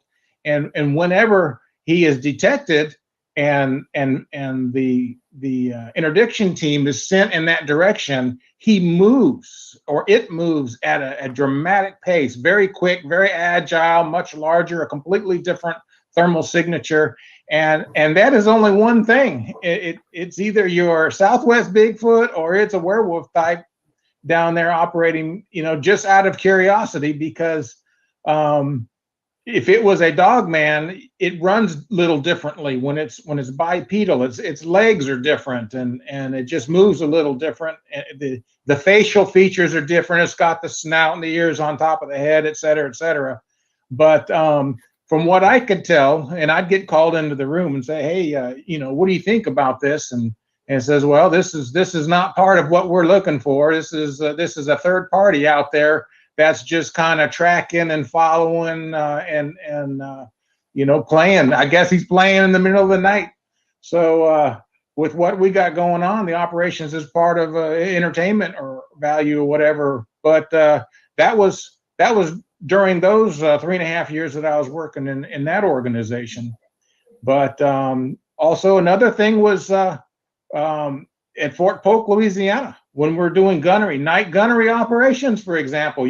We detected herds of wild horses out there in Louisiana, and at the same time you pick up thermal signatures of something else that looks like a man downrange, and you got to shut everything down, call the ceasefire, and send vehicles down there and say, "Hey, who's down here? You're not supposed to be down here," and you never find it. You never find what that was down there, and you can only write it off as, "Hey, that was your local Bigfoot, happened to cross our range downrange and cause us to call a ceasefire." So, I mean, over a 20-year career, if you know what to look for, and you know what these things sound like, how they move, how they behave, and what they smell like, and all that stuff, you will come across these things occasionally when you're out on field training exercises or gunnery or what have you. But a lot of people come in contact. They're in this, in the presence of these things, and they have no idea how close they are to them. They think it's another soldier or what have you. I was running. Matter of fact, I was as a cadet at Fort Lewis. And this story is also in the book. We had a Bigfoot walk in to our night defensive position and was checking us out. It was walking in and out of each of us, just checking us out. It was big. It was tall. It was kind of stinky, wet, musky animal smell. It didn't have clothes on. It was all covered in hair, and it didn't have any combat gear on. It wasn't carrying a weapon. And here I am for almost an hour looking at it through my nods, saying, "Wow, this is really interesting." And the only reason why I was able to observe this creature was it wasn't aggressive. It wasn't hurting anybody. It wasn't taking equipment. It wasn't doing anything. It was just playing with us. It was toying with us because we were all it was pouring down rain. We're under our ponchos, waiting for the mission to start. We're going to do a first light attack. And it was just amazing that this thing felt safe and secure enough and confident enough to sneak in and out and around each and every one of us and check us all out. And then when I would stand up to get a better look at it, it would go down on all fours. And then I'd go, well, that thing disappeared. I know it's not a human being. It's not one of us. So then I'd sit back down again and boom, it'd pop back up and start walking around through all of us again. I mean, and that's not the only story of this happening in the training areas in and around Fort Lewis. So TJ, as a senior Army officer, I can tell you that you failed your defensive position exercise. Right. Perimeter, yeah. Your perimeter was compromised. Things in your perimeter, right? Yep. So we did. Of course, we were a bunch of cadets doing some advanced training, but some of us saw that. It was like the fourth day, and we were all suffering from hypothermia and everything else, and sleep deprivation, but I knew what it was. I had eyes on it because I don't sleep well when I'm out in the wild. I'm pins and needles. You know, every little sound or snap twig or whatever in the woods keeps me going. But I thought it was very interesting. Very interesting. Right. And these things, it happens more than you think. Oh, yeah. I've heard of several stories at Fort Polk where they've encountered these things. There was a story on another show where this guy claimed he was a driver at Fort Polk, bringing chow out to his people in the field for when they were doing ops, and was attacked by two, essentially, I'm guessing werewolves that were dogmen that were trying to get the food out of the truck. That's all they were interested in. But they certainly scared the hell out of them. So that brings up a good point. That was a great story. That happened in 1981. That Very was good on Fix Channel, and I think I downloaded that story. That's might be one of the earliest examples of Victor's guys showing up and interrogating, this poor soldier and the people around him. I knew one of the base commanders there, and I've been trying to get in touch with him to see if he could confirm anything about that. So the one thing that this guy mentioned when he started asking the agents questions, the head agent that was there, he says, well, what are these things? And why don't you guys shoot them? Why don't you kill them? Well, we have plans for them. This is in 1981, so I would have been in only a year in 1981. So this was the same time I first came in. So that's right. Yeah, he did say that. He said, we have plans for these things, that they're out there and they have good reasons to be out there, and that we have plans for them, that they're doing stuff for us that we need. And so that's when they were probably just trying to get to what TJ calls a super soldier program.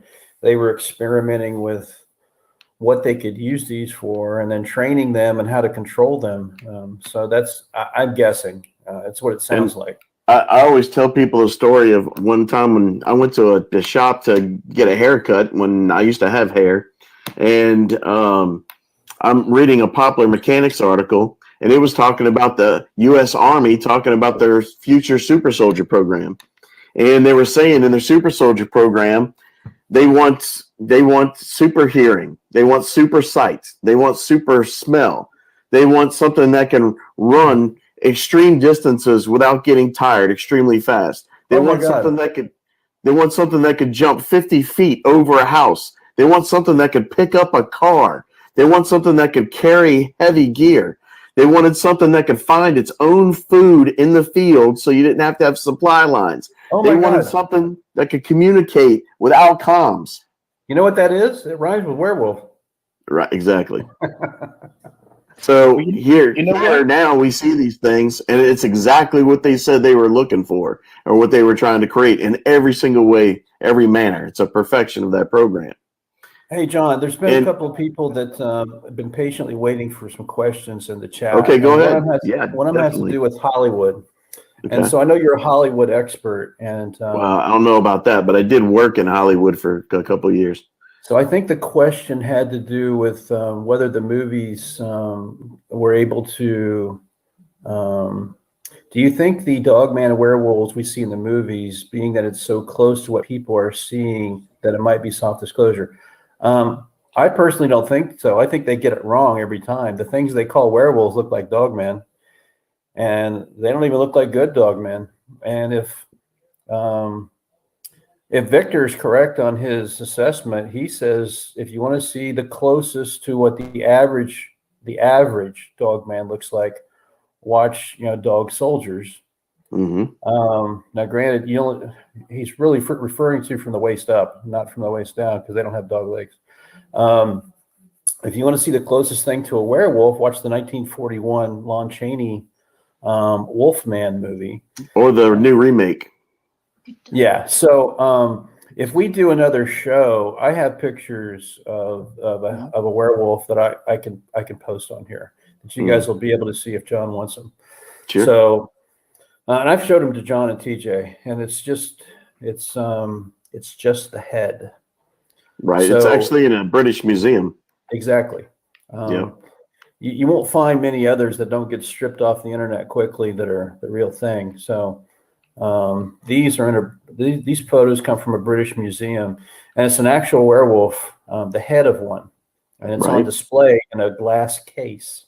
So, for those that have seen a creature, they're not sure what it is, you can look at this and determine if this is close to what it was. They look different from a Dogman. They don't have a dog head. So, and then another one. There's another really good one here, and so TJ and I have talked about this. So, was it? Is it the one you're referring to? Yeah, that's the one. That's the one. So that's what. That's the head of a werewolf. That's on display in a British museum. Yeah. And there's it from the side. Whoop. Lost it. From the side. Yep, the ears are on the side. Yeah. Mounted on the side, and they go to a point. Right. Yep, that's And very, these things very have- close to what I saw in New Mexico. These things have very, very acute hearing. Of all the senses, that's probably the one that they have the strongest in. Hey, Lisa Miles asked, hey, we should find a remote viewer that can look at the LBL case and probably a lot of other things. And TJ and I have had this discussion about getting a remote viewer or maybe a psychic as well. Somebody that's got really strong empath abilities. So that's a Dogman that's in the museum too. And so you can see they look very different. So anyway, see, I didn't want these people just sitting out here thinking they're on rot, and so thanks, Lisa. Great question. And TJ and I've had that discussion, by the way. We also thought that, hey, how about if we go and look at, Victor's werewolf cave down here in Virginia. Right. So this would be a depiction of what Victor says a werewolf is more apt to look like.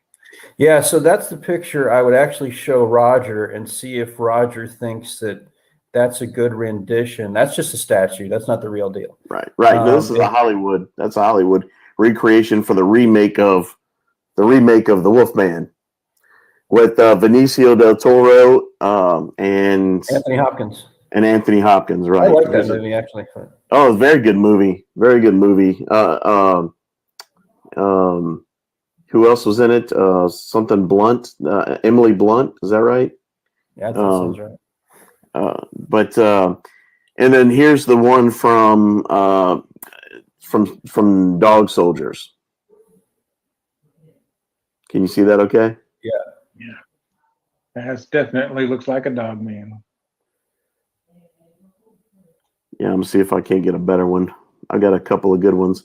Yeah, I mean, some of them really say that these things look just like almost normal dogs, but just amazingly huge, Right. Yep.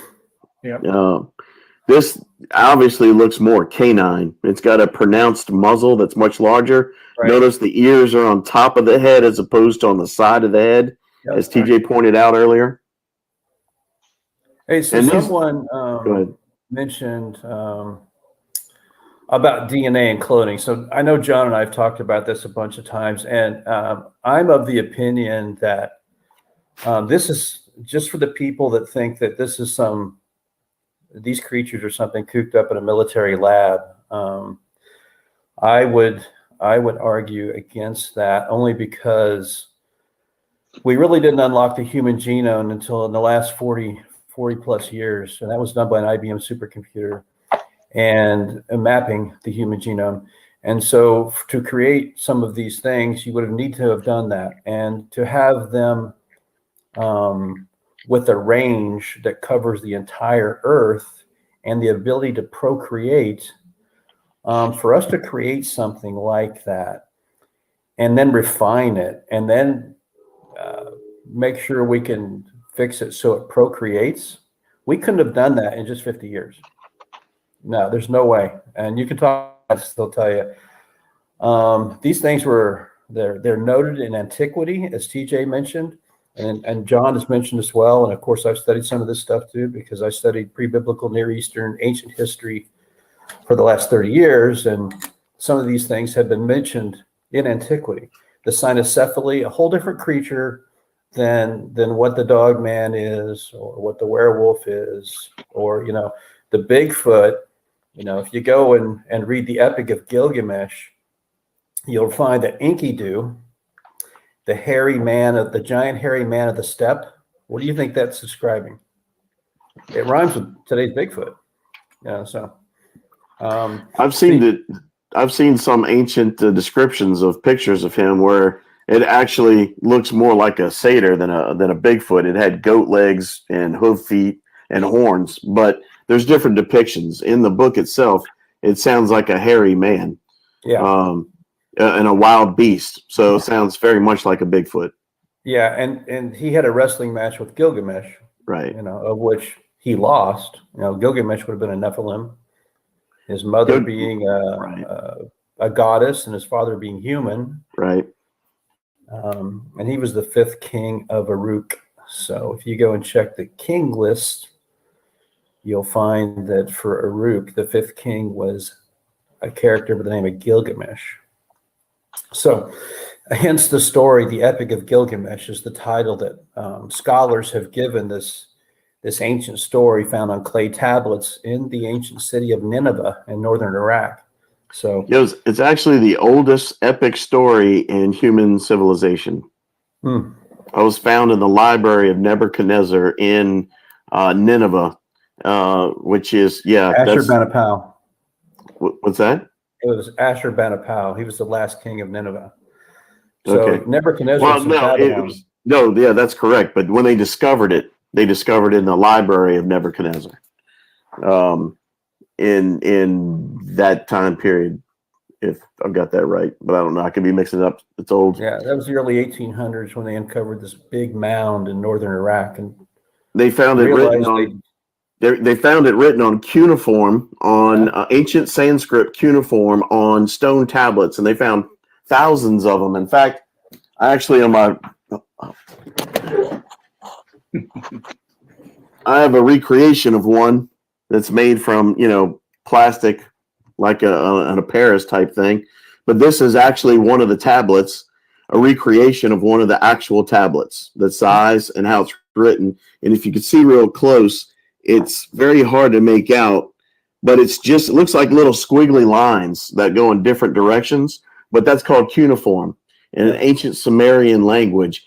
This one tablet is a new fragment that they found that gives a depiction of Noah's Ark and the flood that was found in the story of Gilgamesh. Yep. So. Yeah. Very true. Yeah. I think they even found Gilgamesh's tomb. They did. That point too, didn't they? They did. In fact, I do a 3-hour lecture on the Antichrist, in which I claim is Gilgamesh, and which is also Nimrod. I claim they're the same person. Some scholars agree, some scholars disagree. They argue time periods, but I argue in what I've found, and there's many others that agree with me, that Nimrod and Gilgamesh are the same person. And that would take a whole lot to go into, so I'm going to save that for another show. But they did find the body of Gilgamesh, okay? And when they found the body of Gilgamesh, it was a giant. Stephen Quayle, who I think is extremely credible, put out this information. He said he was contacted by a U.S. Army Special Forces operative who told him he was present at the scene for the discovery of the body. He said that he was under orders to secure the body and the DNA at any cost, at absolute any cost. And he said they found a couple of bodies in this cave. There was a title that here lies King Gilgamesh. And they said that they extracted him out. He was well preserved, and in the mummification style process, or through other technologies we're unaware of. But he said he was well preserved, and they preserved the DNA. And they said that helicopters came in, cargo helicopters, so probably Chinooks, came in, picked him up, and brought him to undisclosed locations. 1 month later, we went to war with Iraq. Okay, 1 month after that. That's not a coincidence. And the first night of the Iraqi war, U.S. Special Forces attacked the Iraqi museum wearing all black. They didn't break in, they were let in, and they only stole artifacts. Even though there's priceless gold and possessions in this museum, they only stole artifacts from one exhibit. And that one exhibit was the personal artifacts of Nimrod. I say that's not a coincidence. Yep.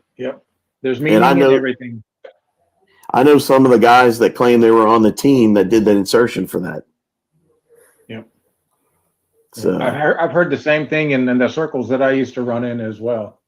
Okay. A lot of the stuff that is happening, John, is deliberate and with a purpose. With a purpose. And it's being kept from us because there again, they don't think we can handle the truth. That's the one thing that gets me so mad is humans sacrificing other humans. If you think about it, I mean, so this is more than just a first world or a third world problem. This is traitors amongst us.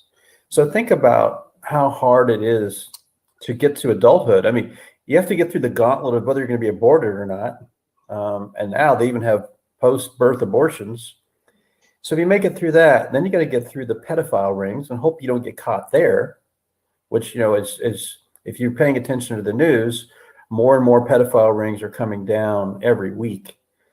And as John talked about last week on last week's show, that's the new cash crop for the cartels, because you can get kids across the border easier than you can cocaine.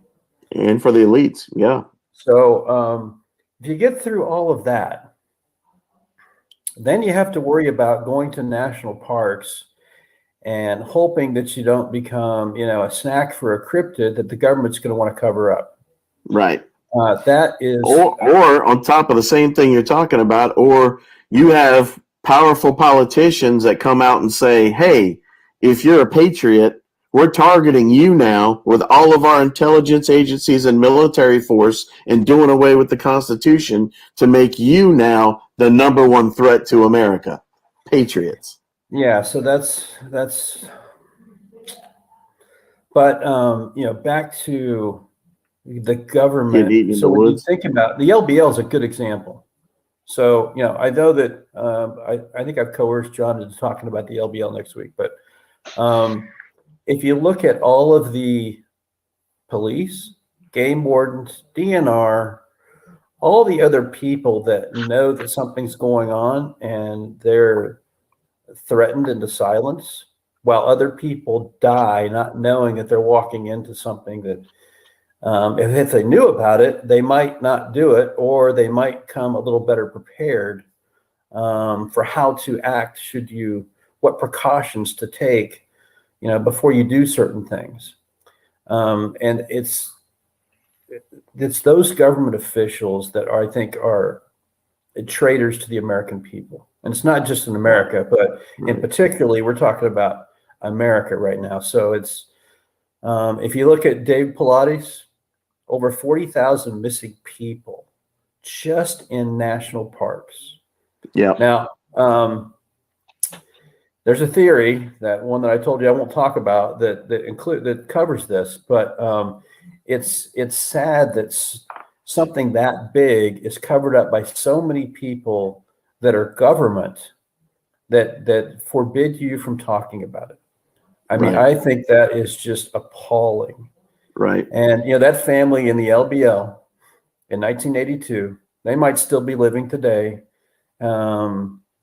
if they weren't at the mercy of government people that didn't want to talk or warn them or prevent this from happening. And there's several other people who aren't alive with us today for that same purpose, same reason. I wanted to swing back to the Hollywood thing when you were answering the subscribers question.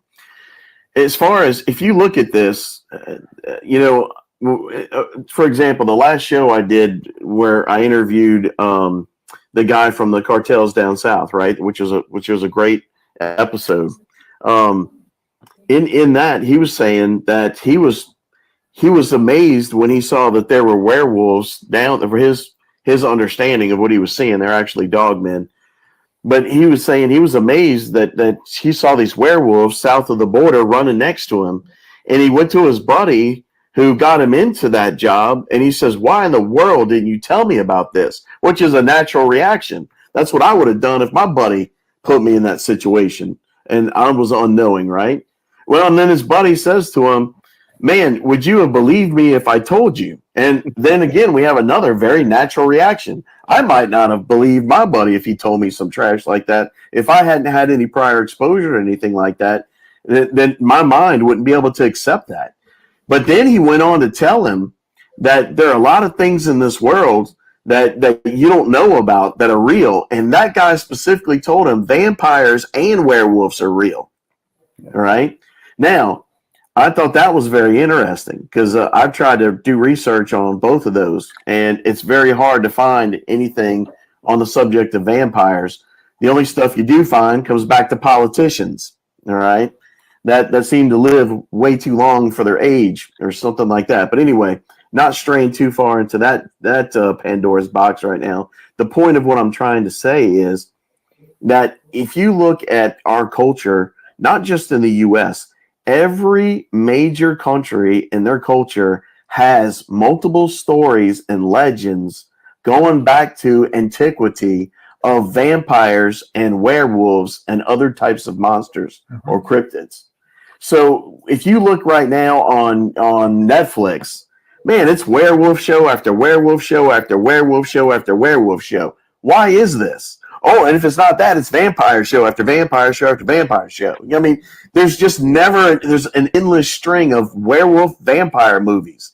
And it's always going to be that way. It's a major genre that's always going to come back over and over again. Why is that? Why is that?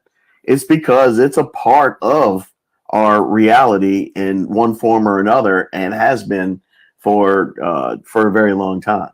Well, John, it's very interesting that you say that because I even address it in my book in one of the chapters that there is a very close relationship between Hollywood and the U.S. government.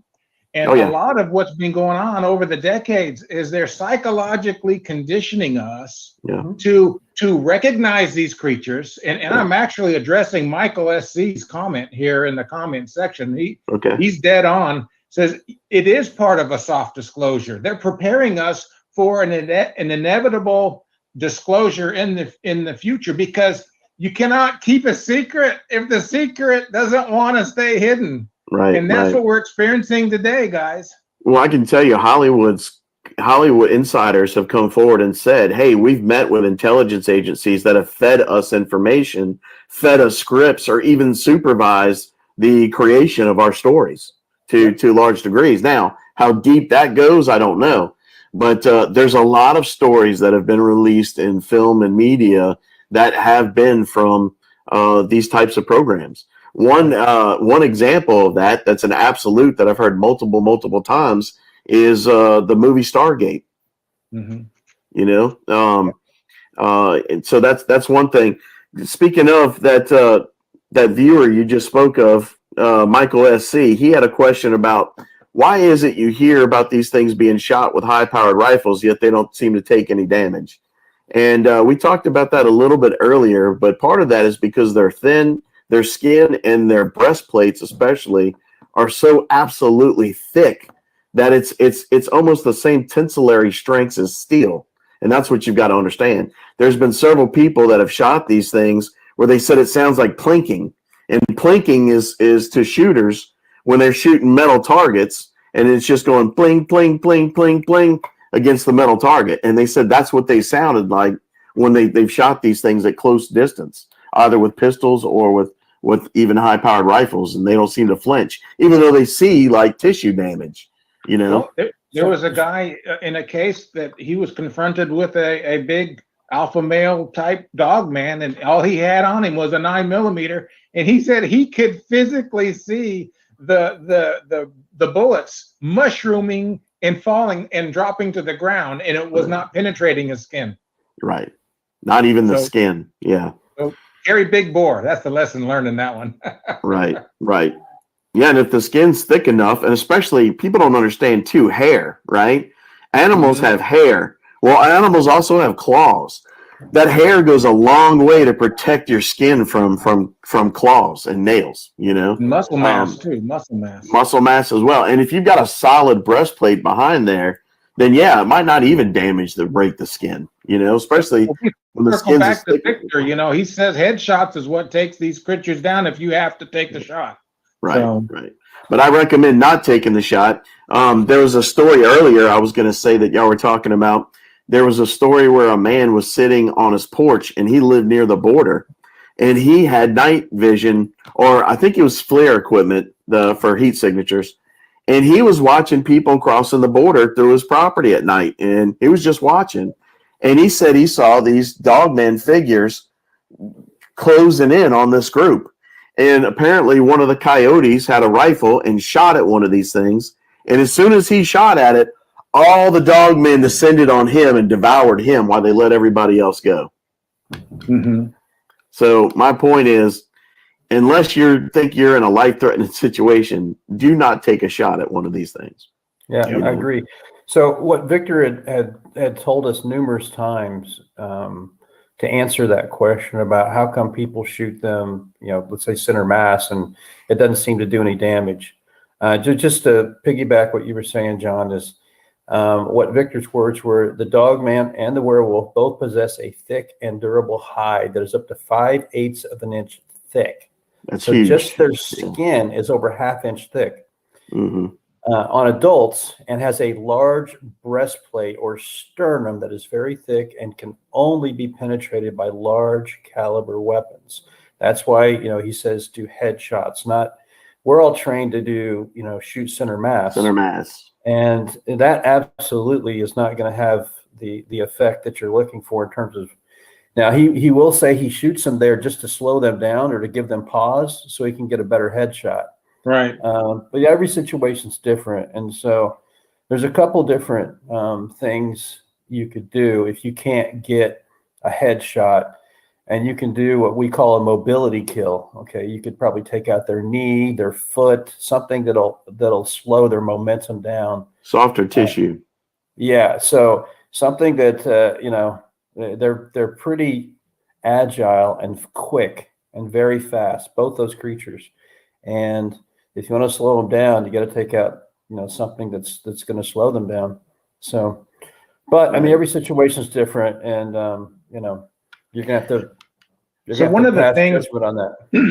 one of the things Victor shared with us that blew my mind last year was releasing these creatures. Of course, Bigfoot was never part of the program, but the werewolf and the dogman was, and when they kept multiplying and dividing, and then they couldn't accommodate the numbers at the compound anymore, they had to, you know, and then the funding, you know, gets cut, and it's like, well, do we destroy these things, or how about, you know, make sure they're well trained enough and we put chips in them so we can track them and recall them and everything else, and then just release them into the wild? That blew my mind when I heard that at first, and then I had to kind of socialize it a little bit and talk about it. And it's like, okay, well, I understand the purpose in doing all of that, but there again, we're having these cases more so now because the longer these things are in the wild, the more wild they become.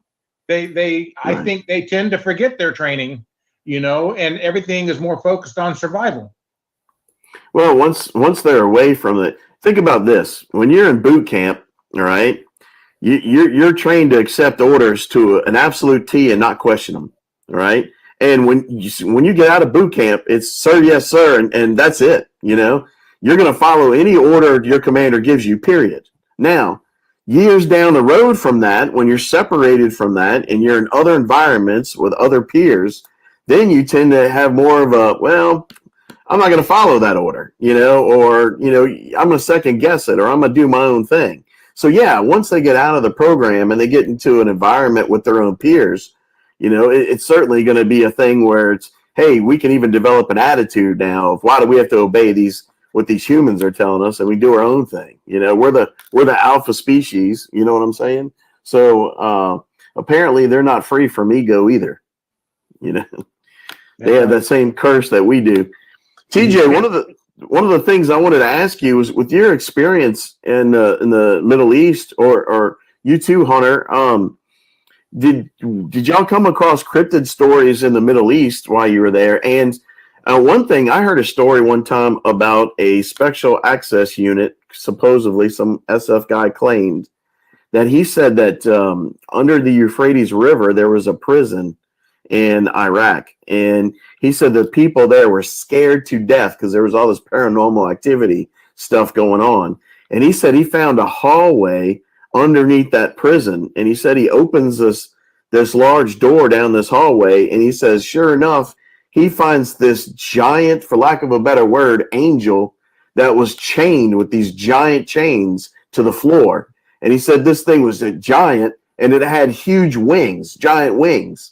And he said the thing spoke to him and said, what are you doing here? It's not yet my time. And the guy was like, this scared the crap out of me. The guy claims to be a professed Christian and said he worked in a unit that dealt with cryptids, that dealt with that kind of stuff. So that was the craziest thing I've heard out of there. And I've heard of several other cryptid encounters. We've talked about the Giant of Kandahar. Most people in the audience should be familiar with that. Again, from Steve Quayle and L.A. Marzulli, which did fantastic work on that. I think is very credible. And you can go to those sources to look that information up. But also people talk about Dogman encounters in Iraq and other cryptids. And some say the reason we dropped the big bomb out there was because we were pushing things back in cave systems that were coming up. So you two gentlemen have worked in the sandbox. So do you have any experience or even heard rumors of such things when you were out there? Well, Hunter, let me go first, because go ahead. I did not experience anything or see anything peculiar there, but I did hear fellow team members from other teams saying, oh, by the way, you don't want to go over to that sector. There's some crazy stuff going on over there. Stay away from it. Don't go in there unless you absolutely have to or you're directed to. So, and I wasn't. So thank goodness I didn't experience the crazy stuff. But I suspected that there's a lot going on all over the world that would totally blow our minds if the truth was made known. I heard of an infantry team that found a cave system under a village, and they went to explore the cave system, and they got cut off from other members of their party. And when they caught up to them, they said that there were these giant, tall, humanoid creatures with bat wings that had the wings surrounded by their infantry team, and they said that they were like digesting them through the bat wings, and they were like, "Oh hell no!" and turned around, got out of there, and blew the site. Yeah. And that, by the way, that's straight out of a movie, the Beastmaster from like 1980. Yeah, sounds like a nightmare. That's a nightmare. It was a nightmare hearing about it. I can imagine seeing that. I'd be scarred for life. Yeah. I haven't, so I spent 6 years over there, and I would hear little things, but nothing that, I could tell you a story about. And most of those things came from Iraq. And even though I spent 3 years in Afghanistan, you would hear, most people wouldn't talk about the things they encountered if they were out, because they were doing foot patrols at 8,000 feet above sea level. And they would go out, they'd be outside the wire, and they were measuring things down to ounces, what they would carry. And so they'd be outside the wire for a good amount of time. And they didn't come back with, they didn't share any unusual stories. Although, I heard people had mentioned seeing something like a Bigfoot once, and I think I heard someone mention seeing like a Dogman once. Nothing I can story while I was there. Now in Iraq, you would occasionally hear the locals talk about really weird stuff like a chimera or something that I think that's what you would refer it to. Right. Now my most fun I had in Iraq was I got to visit the ancient ziggurat in Ur. I got to climb on top of it actually. Yeah. Okay. That's And been in the news lately. Yeah. I knew more about that place than the tour guide. Mm. So that was, and the same thing when I spent the night in the ancient city of Babylon. So Babylon was one of our bases. Right. And so I got to, tour that, and I knew more about the place than the lady giving the tour. And so if you go and you can see the ancient wall, and you see some ancient bricks, and then you see newer bricks on top of them, like the wall was being rebuilt. And this first brick and the old part, the lower part would say this wall was built by King Nebuchadnezzar. You go a few rows up and you say this wall was built by Saddam Hussein, because he wanted to bring Babylon back to its ancient glory, as it were. So the same kind of feelings you get sometimes you're in the woods, everything goes quiet, and you're in the the dead zone. Right. I would get sometimes that kind of feeling just sitting there absorbing everything that had happened 4,000 years ago in that area, because my mind would go there like, who was standing here 4,000 years ago? Here I am in the throne room. That's where Alexander the Great died in around 335 or so BC of malaria, I guess, is what they're estimating it was today. And you have an ancient procession road. This was King Nebuchadnezzar's city, was Babylon. So there's the Tower of Babylon was not within the grounds of the base, but the ancient city itself was. So that was kind of cool. I got to take it to Nineveh. That ancient city was outside the wire, so it required a deliberate convoy to get out there to it. And so usually that was kind of a risky thing, and we didn't have a real bona fide operational need to go out and visit that, since I was right in Baghdad for a year, and then I spent a year in Camp Anaconda, which is up in Balad. That's about an hour of Baghdad. So yeah, I know sexy stories to talk about cryptids from my time over there, unfortunately. Hey, Other cool John, stuff, but not that. Yeah. John, maybe you could help me out here. What are we in the 5th or 6th extinction of man? Do you remember? I have no idea, other than we're coming up to one right now. Yeah, exactly. And in my research, and I just happened to see Sherry Clark's comment about the veil is thinning, and I absolutely believe that the longer that our generation of man continues to exist, the more we discover every year about our ancient past. Right. The more encounters we have with these creatures, the more people come forward and share information. I mean, and we're seeing a total coming forward of people doing deathbed confessions and insider stories and reports and whistleblowers and all of this. People are coming forward because they're not happy with the direction everything is going today, with all the secrecy and we're being denied so much. The normal people are. Our handlers are the ones that are cutting deals without letting us in on the deal. Right. But I think the longer that we continue to exist, yes, the thinner this veil is going to get, to the point to where there is no other alternative than to disclose the truth and what has been going on in the world with mankind and everything in it. Right. Definitely. Yeah, I heard a bunch of crazy stories in Iraq.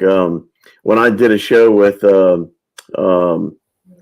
Jody Cook, he said that soldiers told him that they witnessed, the only thing they could describe is Anubis. And they said it was like 14 feet tall. It was wearing the full like Egyptian style clothing, but they said that the soldiers got scared and started shooting it. And they said that it looked at them like that it was nothing and just walked into a mist and disappeared.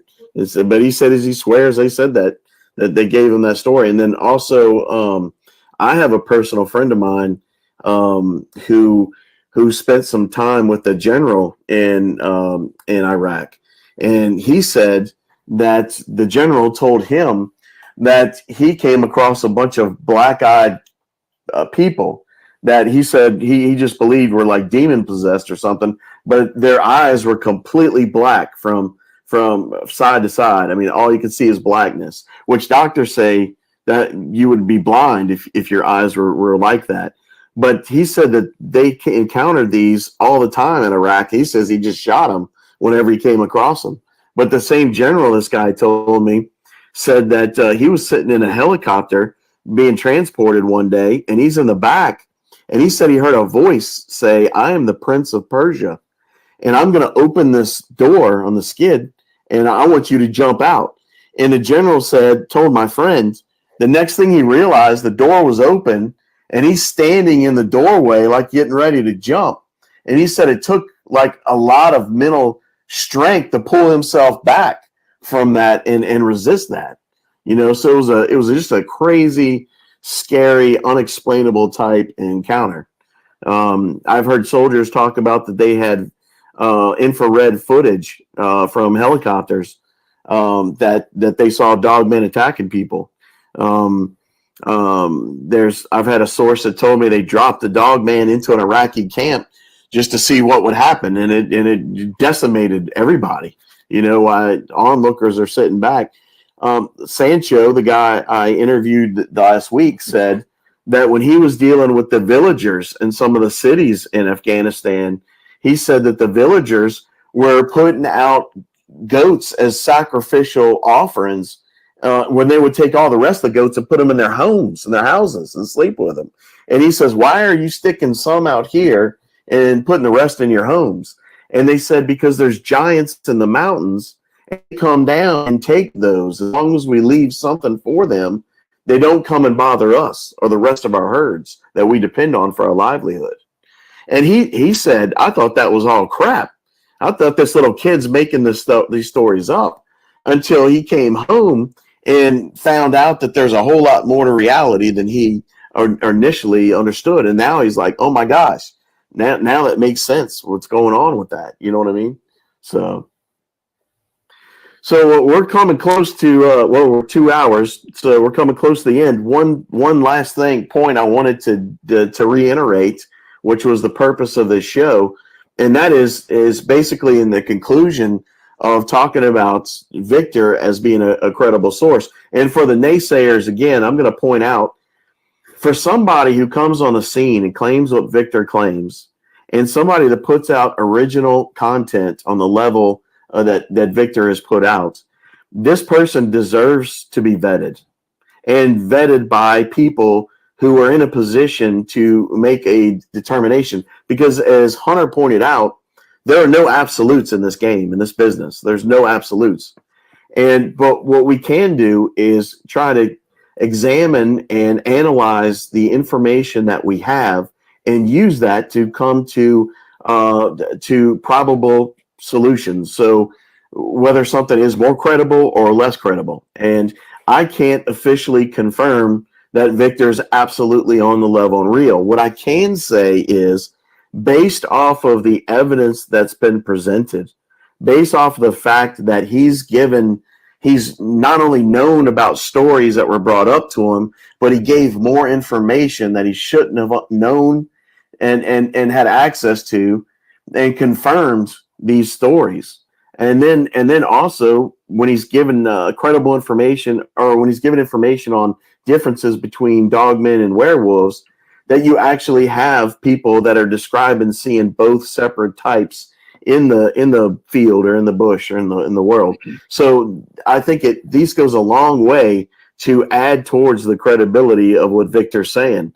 So in the end of all this, some people thought, John, they're saying, John, why are you bashing Victor? I'm not bashing Victor.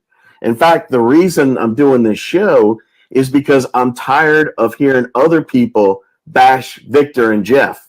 And what I'm trying to do is support Jeff and Victor to say, I don't care, what, I mean, it's great. Everyone has the right to their opinion. And I'm not trying to say I'm absolutely correct either over anyone else, but I'm listening to the opinion of people who have done actual homework research to come to their conclusions, and not someone who just off the bat says, oh, that sounds absurd, he's false. You see what I'm saying? So that's where I'm coming from. All right. So I think Victor's contribution thus far, ever since he came onto the scene last year, has been amazing, because it helped me draw conclusions and fill in blanks and complete a much bigger picture that I was trying to put together for myself. And No, guys I like agree. Hunter, also out there, you're doing your own investigation from a different angle. And you know what? The truth to all of this lies in the public domain, and we're not getting much help from the government whatsoever. So our truth lies in the public domain, and what each and every one of us has to share with each other is what's going to help paint the picture that we can actually believe in and come to know as the actual truth. Even short of a full disclosure, we know these things exist. Too many people are coming in contact with them and experiencing even much, much more than just the big three. So we know that this veil, the longer we continue to exist, the more we experience this, the more we share with each other, the more encounters we have, the thinner the veil is going to get, to the point to where they can no longer keep this truth hidden from us any longer. And it'll be a wonderful thing when it happens. Yeah, so I haven't done anything unusual. I just did and continue to do a very thorough investigation and research on the things that I need to satisfy my own I guess ethics when it comes to those things, and not to mention I don't necessarily want to endorse something that I can't defend. So for me, Victor has he's finished some stories that he shouldn't have had access to. And he's provided intimate details about these cryptids and his operations and how they tracked them. Things he has, lifted the veil on a lot of things that many people have had suspicions about, but has never been proven, or even had someone from the inside that could reveal these kinds of details. And so every serious researcher should have gotten a boost in their knowledge, from this. But, everyone has to go and do their own due diligence. You got, drive-by researchers that expect all the evidence to be presented to them. Well, no, screw you. Don't be a lazy researcher. Go out and do your work. Right. And don't just take our opinions for it. Right. And I've given you guys the answers to the test on a few things. I gave you dates and places to go to verify some of the information that I used. Now, granted, and it's more meaningful to me because I was the one that presented some of it. And the answers I got back, I was like shocked, because how does he know that?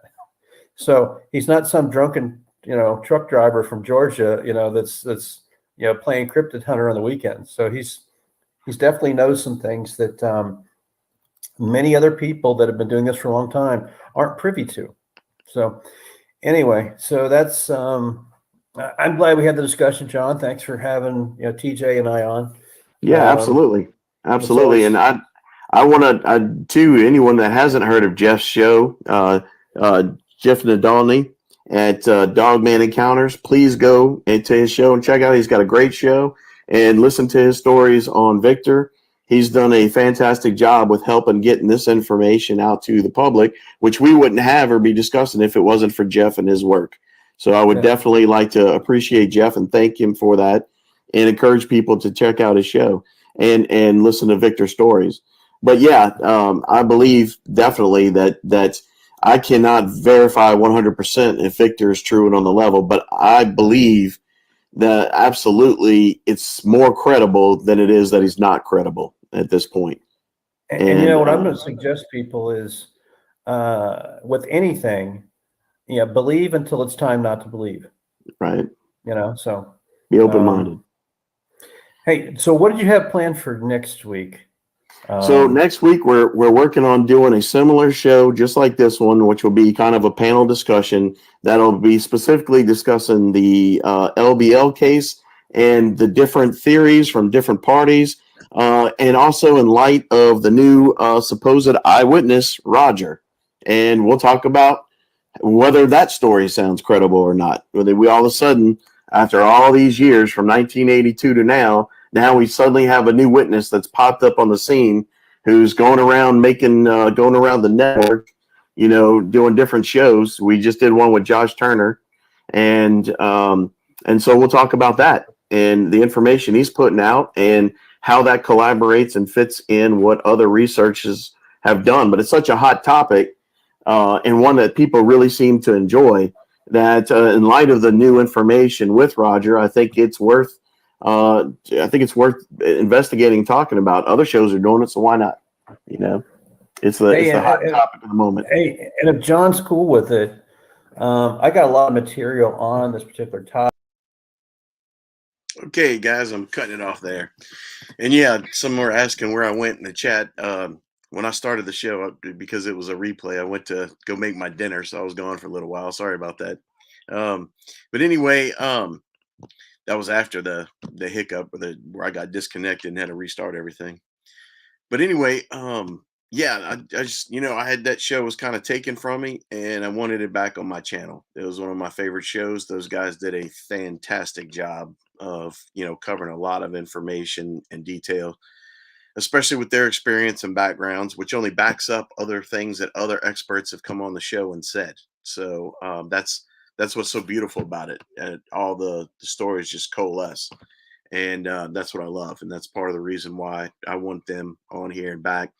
And it's important because I want to do an episode just on, what are dogmen in the near future. And I wanted to use some of that information. So I figured, just like before, Hunter came to me and wanted to do an episode on the LBL that he was just speaking of, that we were talking about. Oh, this is what we're going to plan to do next week. We did that one already. And it was a great show. And he sent that one to me today from his own drive. So if y'all want, I can release that one back on here sometime too to listen to.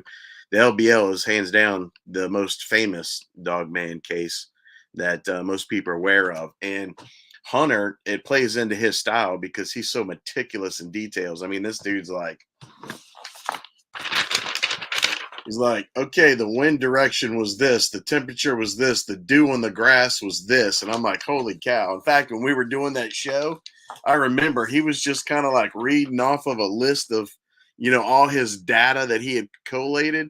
And I was texting him in the middle of that saying, man, you're being boring. You're being dry. Stop reading and just talk. I was like, all this in your head. You're not giving a report to some base commander, or high brass. Just it's an audience. Just talk to him. And he was just like, but still though, I loved it because the information was phenomenal. And, he merged a few different stories together, including Victor's own story of what took place in the LBL.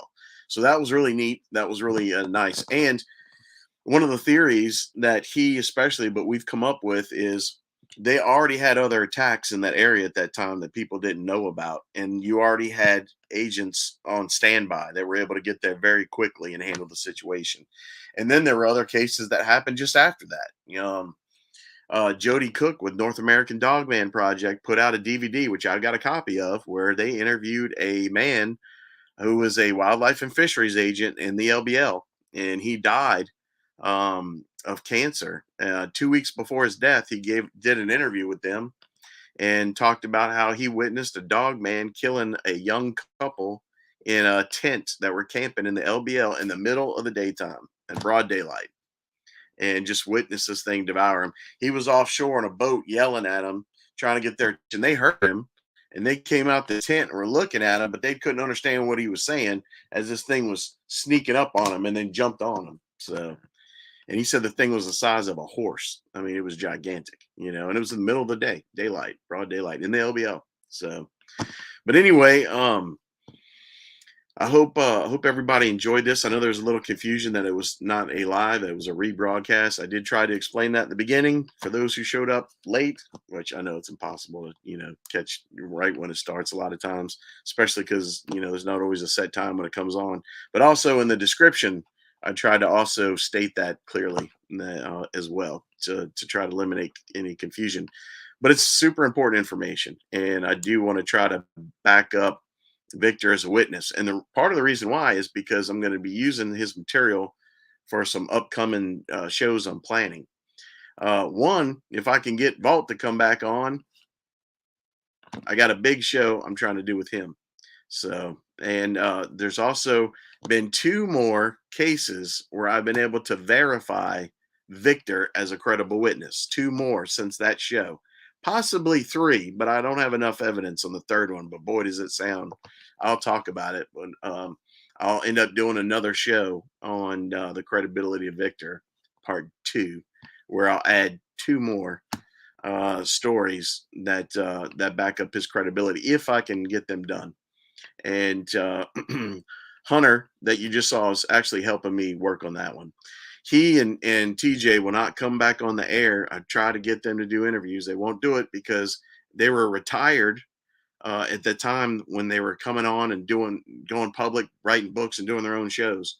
But they've both since been rehired by intelligence agencies through the government. And so now that they've got their clearances back on, they can't do this kind of stuff. And if I got called into that, I wouldn't be doing this either. No one will who's got active clearances, because they're trying to protect their clearances to protect their job, which is protecting their paycheck, to protect putting groceries on the table and paying gas and putting your kids in school. You know what I'm saying? So, I mean, people can sit back and armchair quarterback all they want, but people have got to pay bills, and life goes on. So anyway, I hope you guys enjoyed the little bit of a different nature. Now I do have access to other shows from my old channel now, that I didn't in the same way before. So if y'all want to see more shows of that, let me know, and I'll see if I can't work those in, or if you just want me to leave those in the past and drive on and do just new content. But it all kind of fits together. And like I said, that's what I like about it is the information these guys gave is very similar to the information Vault's given. It's very similar to the information that Sean Sterry's given. By the way, I'm talking to Sean. He's been covering the wildfires going on in Texas and how they are artificial. They were not natural. And so I offered with him, he's been taking a lot of footage and stuff too. And he also is a military contractor, and worked in military intel. So this guy, I've listened to him do intelligence analysis before, and he blew my mind. He was very, very good at it, very skilled at it. So I told him if he wants to come on here, we can do a show about all the wildfires. We could connect what happened in Maui last year, which was 100% artificial. 100%. There were 2 other locations, one in Canada, one in Europe, that was going on just like that at the same time as Maui. And you can look at all the forest fires that have been going on for the last several years. I've been tracking them, and they're not natural. They're not natural at all. Or the case that took place in Australia that killed it's destroyed like millions of acres and killed just untold amounts of animals. And you had refugees, kids that started it, and they were let out of a courtroom, and they were laughing and smiling at people like, F y'all, as they walked off with no charges, no anything, when there was just untold decimation and suffering of the Australian people, the wildlife, the animals. I mean, just untold suffering of the animals that were killed in that needlessly, and just heartbreaking. And then to see, these immigrant illegals just being unrepentant or sorry in any way, and just laughing at everybody. that just turned my stomach. It just turned my stomach the way things are going with that kind of stuff today. But anyway, I'm not going to hold y'all up any longer. That's the end of the show. Thank everybody for coming. I hope you enjoyed it. You can contact me, reach me at any time, harbingerreport@yahoo.com. If you have any stories, you know anything, especially any dogmen sightings, especially, but dogmen, werewolf, cryptids, Bigfoots, paranormal, then and you got a story, you know someone who does, hit me up. Hit me up at harbingerreport@yahoo.com. If you can, like and subscribe to the channel. You tell your friends about it, spread it if you can. Try to get more subscribers if possible. And if you've got ideas for content or stories you want to hear, let me know. If it fits into my world or scope of things, and that's possible too. Also, I've got a lot of personal things going on right now that are just insanity level. So bear with me if I don't get a show out on time, or if I miss a week or something. I was struggling even to get this out today, and I did this one because I didn't have time to do a show on my own. I didn't have time to prepare, so I was like, well, I'll rebroadcast this one. Um, but um, but I hope you enjoyed it. It's one of my favorites, and it was taken from me, and I'm glad to have it back on my own channel. So now I've got a record of it for my own. Now I'd just like to get Vault back to get on and tell a record of his own with his encounter again. Hear that, Vault? I don't care about the haters. The haters are going to be haters. I don't care. They don't control or rule me in any way. So, but anyway, everybody, thank you for coming in, having a good night, and God bless. I hope everyone's doing well out there. Please keep me in your prayers, and keep the lights on. And I'll see you next time. The Harbinger out.